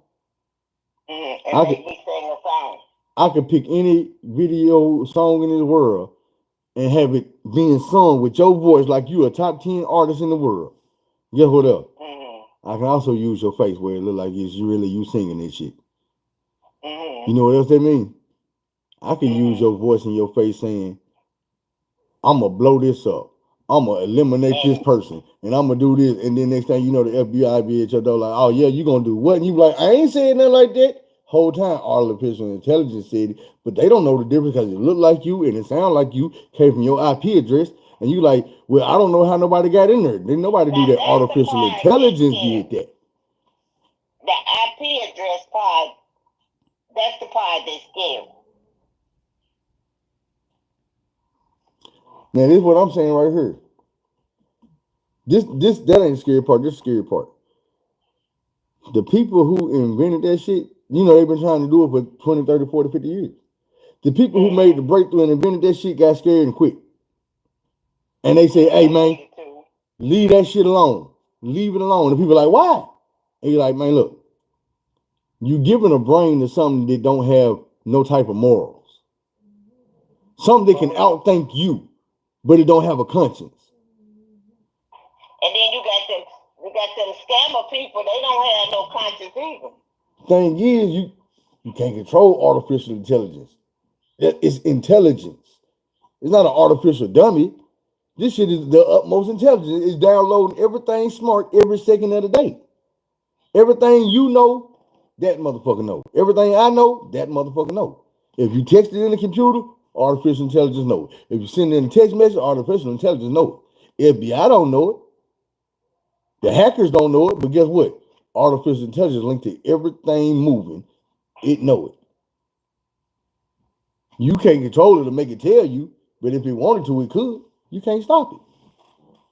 Artificial intelligence can come on here right now and cut this phone off and get to showing me what it want me to see. And it ain't got to be no real shit. It could be a message from my mama telling me, hey, you in trouble, come over here. And then I get there and it's a robot dog like what the police got ready to kill my ass. I'll be like, man, look, y'all be doing too much. That was the scariest thing I seen in my life. When the police came out with that robot dog and sent it running off with that motherfucking household dude. That mother come out. Like, nigga, hold on. You can't stop this shit. You can't deter this motherfucker. None of that.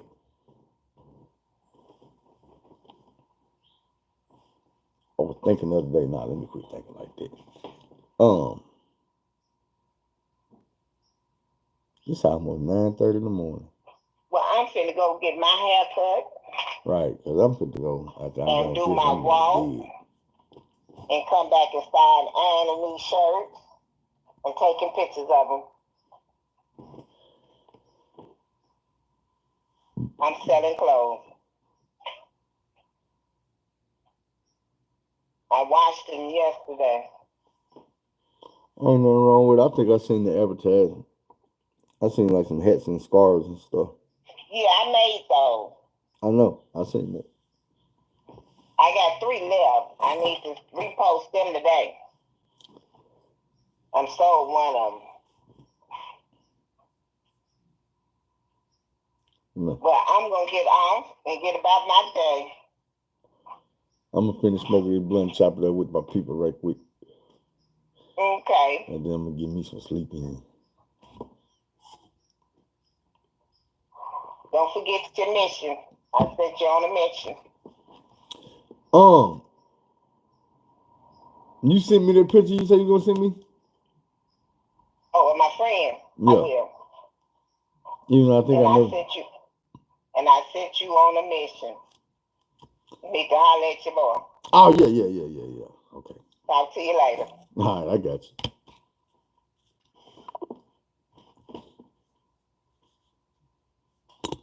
Apparently, y'all, I'm on a mission. I'm finna blow the rest of this, huh? What y'all got to talk about, man?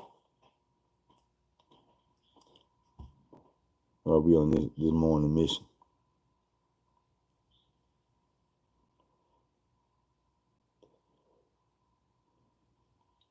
Y'all already know what happened to me. Motherfucker woke me up after the middle of my sleep. And I ain't been back to sleep since.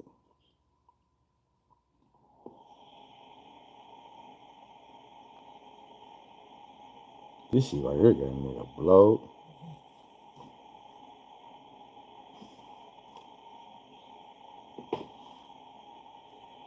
I'm trying to think, man. There's some stores I was giving y'all parts of that I should go back and give y'all the full details. I ain't even finished. I don't think the story yesterday I was telling y'all when I was telling y'all about Jam. Was it even? Let me see.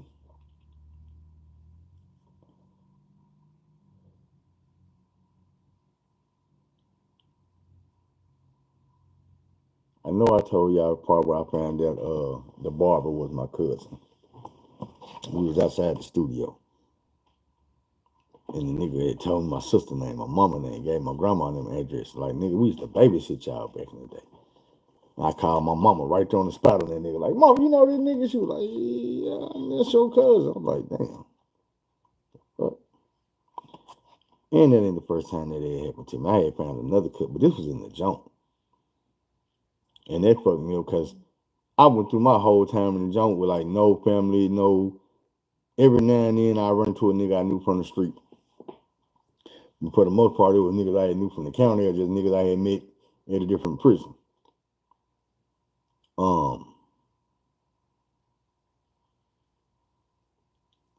I was in Riceville getting ready to come home. I was getting tatted up and shit.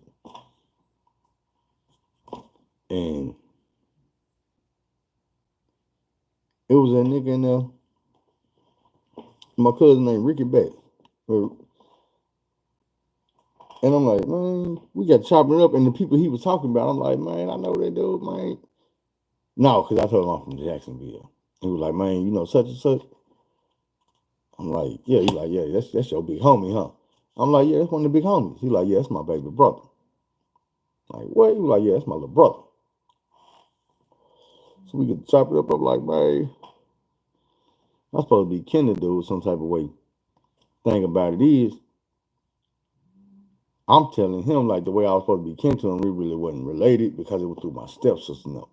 And he was like, so who your people know? So I got to tell him. And he was like, man, your grandma, he did the same shit. Like, man, your grandma stay on Gold Hill Road. He didn't give me the address back with the number though. He was like, man, your grandma stay on Gold Hill Road. I said, how you know? He was like, cause your grandma is my family. We family. He got to break his shit down. He was like, man, I stay in Little Rock.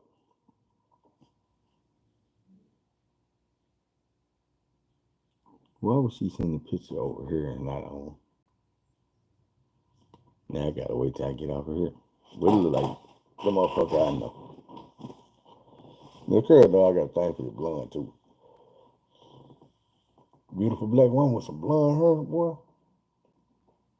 That's my shit.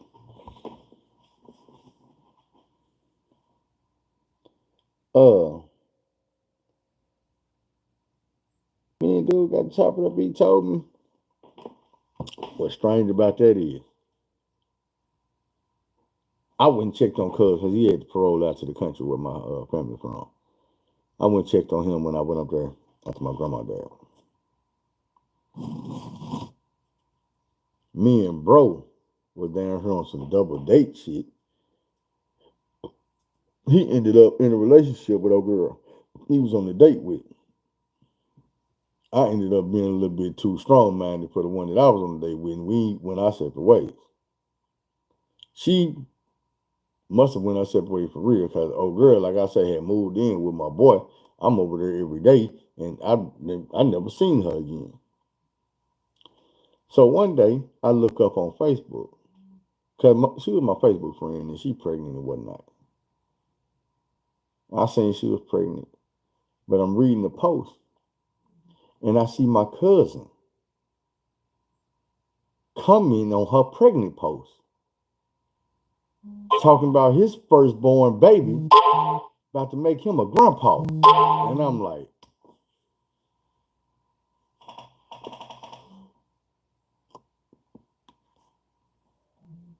boy, I'm glad that shit didn't work.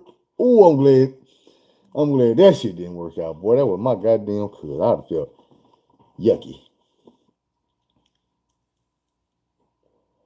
after the fact. But that shit was fucked up.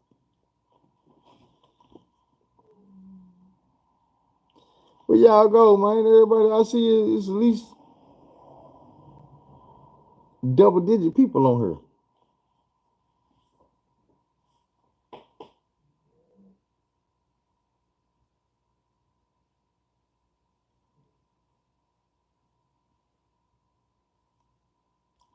Oh shit, my comment way the fuck down here.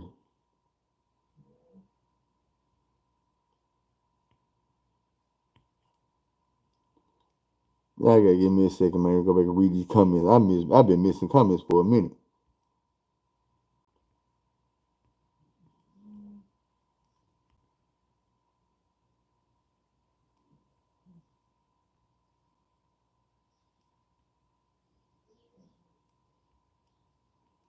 Y'all was with the AI shit, boy. Last thing I seen was a motherfucker like block his ass. My comments stopped popping up after that.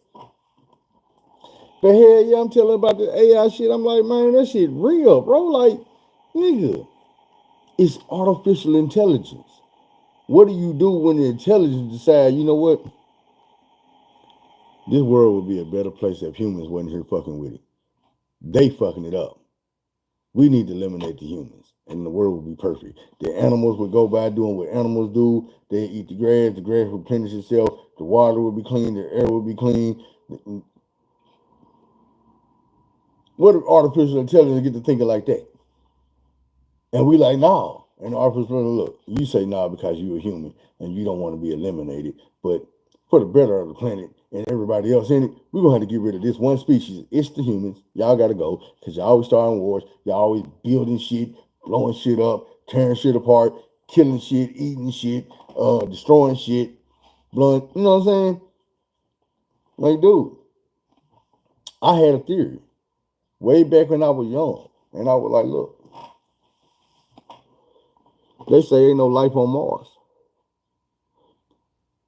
But what if it is? What if the life on Mars is less violent and way more intelligent? So what if you put a rover on Mars to take pictures? And 3 years later, when you get them pictures back, it looked like a desolate planet where it used to be water, maybe, but ain't no life around here. And that's not the truth. What if you landed on a goddamn planet where the people down here so motherfucking smart, they ran up on your motherfucking rover, hacked your shit, photoshopped them pictures, sent you back some bullshit, like, oh, hell no. Them earthlings ain't coming up here. You see what the fuck they did to Earth? Nigga, they done fucked Earth up. The water ain't shit, the air ain't shit, the people ain't shit. They blowing shit up, they killing shit, they starting war, boy, they twerking, they booty hole brown. Hell no. Man, Mars gonna stay Mars. We keep them earthlings over there. Yeah, that's what they want you to think. Because you're going to go fuck up their planet. The aliens is like, no, them earthlings ain't coming to fuck up this. They fucked that up. They not fucking this up. It's like when America tell you that America is the best, most beautiful place on earth. Of course, Earth is going to tell you this is the beautiful, most best planet in the solar system. This is where you want to live at. Don't go nowhere else. But at the same time, they're telling you can't go nowhere else. They got space stations. They got a motherfucking space force. If it ain't nothing up there, why in the hell do you need a space army? Why in the hell did the richest man in the world decide that he want to go up to the moon every 45 days? Come on now.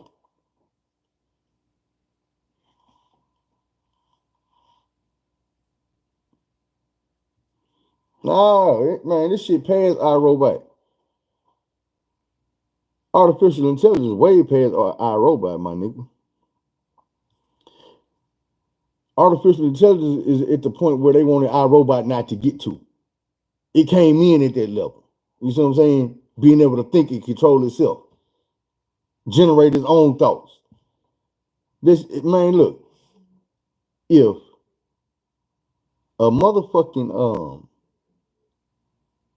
a computer can write a song in 5 seconds, write a whole song off of old songs artists made, like take a 50 Cent song, and they know the AI it got computer knowledge, everything. It's gonna tell you within a split second what this man's best songs was, what the best choruses was, what it was talking about, what part of the song made people feel it the most, when they like to listen to it. Hey, I know all this shit. So when they go to compute this song and use these words and talk like 50 Cent, sound like 50 Cent, it's going to give you songs that sound just like 50 Cent made them, but they're going to be damn good songs. Same way they doing Pac and shit. Listen, am I the only one that feel like y'all been hearing like the niggas is making these Cash Money songs with BG and shit, but it's old shit, just with a new beat, and they chop this person up and put this verse on here and like that? Is that shit not better than the couple songs that BG came out and dropped it? Shake your dread, shake your dread. I'm like, BG, bruh, who the fuck is in your corner that let you put this bullshit out, bro? You got yes men around you. People just telling you this shit hot when it's not. You need a real nigga in your corner. Say, BG, they shake your dread shit, bro. This 2023. We going to 2024. That's some 2007 shit you on. We ain't on that no more. It's cool that you got dreads down in your ass, bro, but you're not fit to rap about them. You're not fit to be swinging your... Bro, you missed that. You let it go. You need to be rapping about you, BG.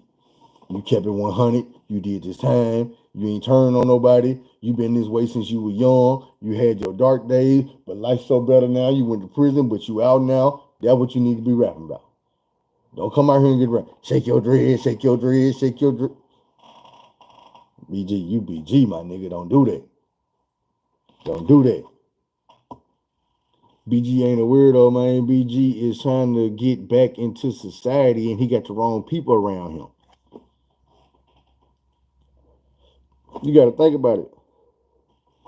This man been gone 12, 13 years, bro. That's a long ass time to be away from the world and then just get thrown back out here. You got to realize, this is what I try to tell people about BG. BG been on drugs his whole life. And it ain't been a normal been on drugs. BG been on drugs with money in his pocket. So he on dope every day. Good dope. All day long. Whenever he want it.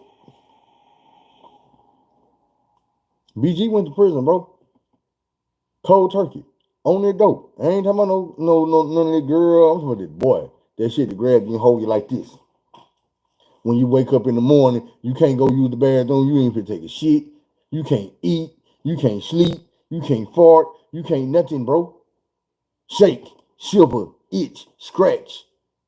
Until you go get that dope. Ain't no other drug like that where you got to have it.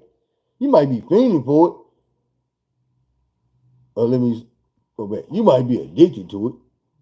You want it. Nah, bro. That shit BG was on. You need it. You're not going to function right, bro. You're going to wake up in the morning sweating and it's going to smell like death. You're going to be on the floor shaking, damn near dead. People die trying to get off that shit cold turkey, bro. Real shit. Like they can't take it, bro. There's some people that'll kill themselves. trying to get off of that boy. Like, for real. And I'm looking at it like this. BG went to prison, bro, with an addiction like that, came out. But after all them years, the first thing that messed everybody up is you got to realize BG had gold slugs in his mouth. They not there no more. So when he came out, BG grill was fucked up. When he first on camera, y'all talking about how he was looking when he got his hair done, he was like, bro, trust me. I done been there. I know what a nigga face look like when he trying his best not to show his teeth. The goals ain't there no more. I can show you pictures of me when I had gold from here to here. They not there no more. Why you think my teeth looking like this? So when dude came out and his teeth was like that, yeah, he's showing his hair off because he just got it. Bro, this nigga got dreads this damn long. Ain't been in prison doing this. He done finally got out, got his hair done professionally for the first time. Hell yeah, they put that camera in that nigga face. But he's shy because he ain't been in front of no camera in a long time. You see when he came out of prison, hugged Birdman. He got the Birdman, he stepped back to the side, he ain't look at the camera. That nigga ain't coming to the camera. What's up, y'all? It's B Jizzle, man. I'm home, I'm happy. That nigga ain't whine. Hug that man like, man. Got to doing that. I already knew what's up, man. That man gone. He don't feel right. BG wasn't jumping in front of no camera trying to rap or none of that shit. That man was like, man, somebody need to get me somewhere and get my goddamn grill fixed. Give me some teeth. He ain't the only one. He is not the only one. I just be tripping. There's some niggas out here that lie about it though. Like Santana. I'm like, bro, you did a video with your whole grill missing. We saw that shit. We saw that shit multiple times. And then you, man, what I look like coming to a video shoot knowing my teeth missing? Nigga, I don't know what type of drugs you was on that day. I know what type of drugs you were rapping about that day.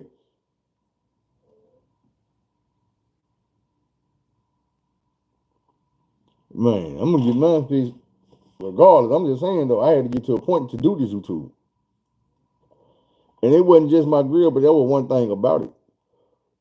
If y'all heard me earlier, I was like, shit, I did a whole lot of research. And my thing was, I look at how I do these videos now, I can just hit that button. What's up, y'all? Come on in. Like, comment, subscribe. Get to going. We talking. It didn't start out like that, bro. I was very self-conscious. Not just about the way I look, but about the stories I was telling you. I had to make my mind up and tell myself, like, look, man, I'm going to tell these folks this shit. When it came down to me getting abused, I couldn't just come out. And even though that's why my story started in prison instead of starting in my childhood. Because it wasn't easy for me to come out and just be like, man, it was a grown-ass man beating the shit out of my ass. And socking me the fuck up. Breaking my motherfucking teeth. Busting my motherfucking nose. Breaking my motherfucking nose. Swelling my motherfucking face up and shit. Man, it wasn't easy for me to tell nobody that because I'm a grown-ass man and it made me feel vulnerable. But as a grown-ass man, I realized that, nigga, that happened to a kid. I couldn't do shit for that kid that happened to. I was the kid. Try it with the grown me. Boy, you feel me? My thing is, like, I know I talk shit about women that go get, like, fake booties and fake motherfucking titties and shit. For one, I'm going to just be real. Majority of the women that go get the shit don't look right with the shit they come back with. The shit don't be shaped right. The shit don't be proportioned right. Shit, you know what I'm saying? Most of them ain't doing it right. If I can tell you booty fake, I'm not attracted to it. Now, can I get mad? No. Because everybody not perfect. Some people got things that just drive them. And it's like, nigga, I see how motherfucking gorgeous and handsome I am. These motherfucking dreads flipping colors like this motherfucking car in the driveway. Female love this shit. And I pop my shit. But guess what? If you think I don't get in the bitch face and clam up a little bit, lock up a little bit, like try to talk without moving the goddamn lip, Man, I remember the day if I could just be smiling, bitch, face like, yeah, bitch, what's happening? I know you're looking, I know you like it. What's happening? Let's go. Can't do that shit no more. I can, but it just don't feel right. On that note, I'll be like, I'm gonna get this shit fixed as soon as possible. ASAP. Soon as these dental benefits kick in. Women be the same way. Soon as I get this 10,000, I'm gonna go get me a booty. I'm gonna go get this baby mama makeover. I'm getting this stomach gone. Hey, if that's what you need to feel good about yourself, what can I say? What you do for yourself is for yourself. So we'll see what the next motherfucker say. Hey, shit, that's 100, bro. When you get done with this, send me a message, and I'm gonna subscribe.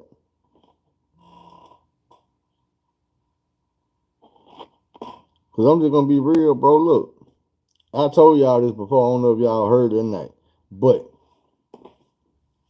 man, when I first like the motherfuckers who made me want to do this, it was 1090 Jake. I was watching some of the dude videos, and I was like, man, nigga, I've been through this same shit. Man, they listen to dude. I know they listen to me. I still didn't do shit with it. So then I seen another white dude. I think it was like 23 in one lockdown or something like that. And I watched a couple of dude videos. I'm watching dude videos for like a week. And it pop up an episode with 1090 Jake. And I'm like, ah, shit, he done got 1090 Jake on there for an interview. So as I'm going through the interview, I realized, no, this nigga 1090 Jake, but he wasn't nobody at the time. He just a little white dude that told his story. This is where everybody realized and found out who dude was at the end of the thing. Dude asked me, he said, hey, bro, so I don't mean no harm or nothing, bro, but you ever thought about doing your own YouTube? You ever thought about doing your own channel? You got some good stories, bro. Dude was like, man, I had thought about it. He was like, man, you need to quit thinking about it. Just do that shit, bro. And that's what made me say, shit. The fuck? This the nigga who told him to do the shit? I came in at the end because by the time I got up on the nigga, he was already famous. So I'm like, shit. If he can do it, I can do it. I'm going to tell y'all something else. It didn't change, but I'm going to tell you some shit like this shit right here that inspired me at one point.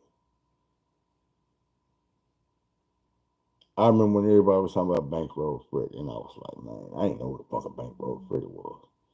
When I heard what song was his, I was like, man, that shit alright, but it ain't just all that.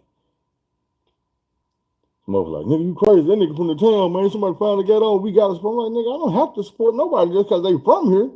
If the shit ain't good, it ain't good. I'm not going to, just because everybody else goddamn me fuck with it, don't mean if I don't like it, nigga, I don't like it.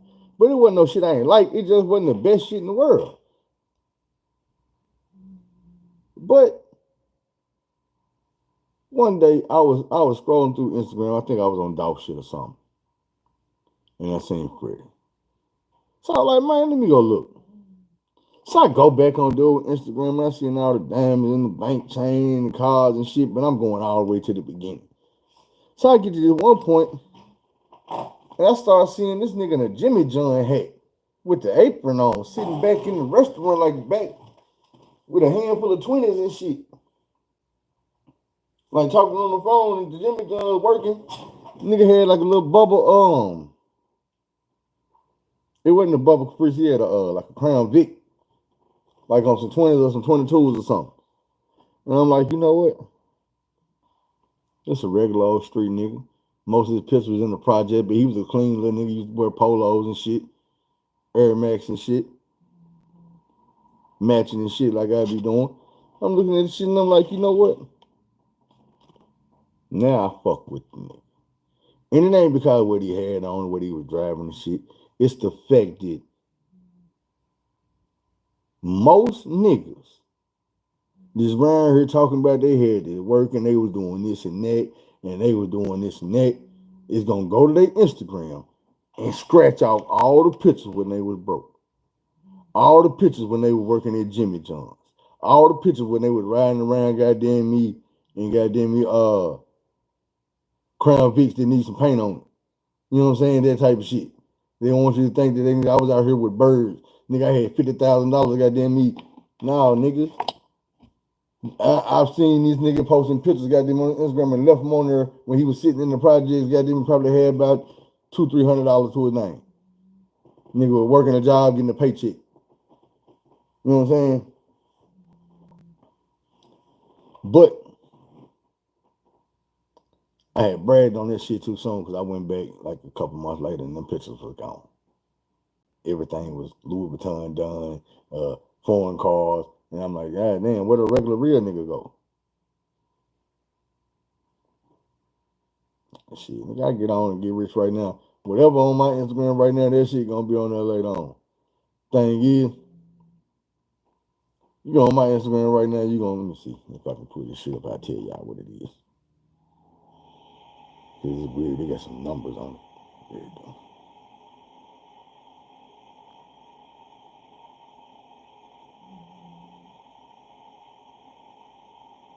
Oh shit, it's Phil period Nichols period 5458. Nichols is Nichols. So, but like I said, you go on this motherfucker, it's gonna be the same shit. But you gonna already see expensive cars, designer clothes, jewelry, fur coats, candy painted cars, all that type of shit. But I'm not out here doing no illegal activities. So you're not gonna see that type of shit. I don't think.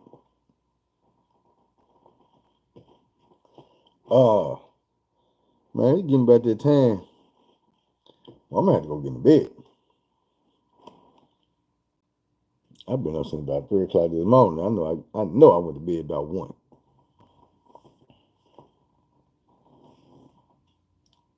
Now, 1L, PHIL, period, NICHOLS,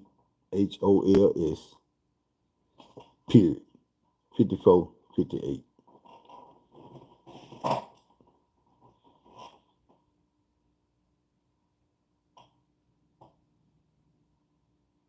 You got a link to the YouTube.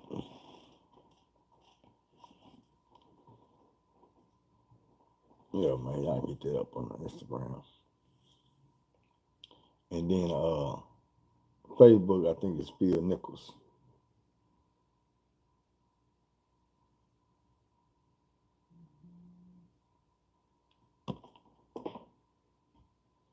I don't do Snap and all that shit.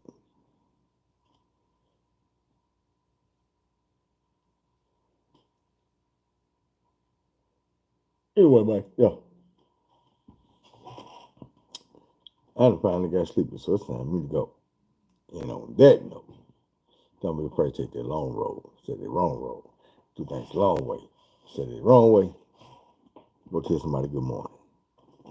Tell me you love them.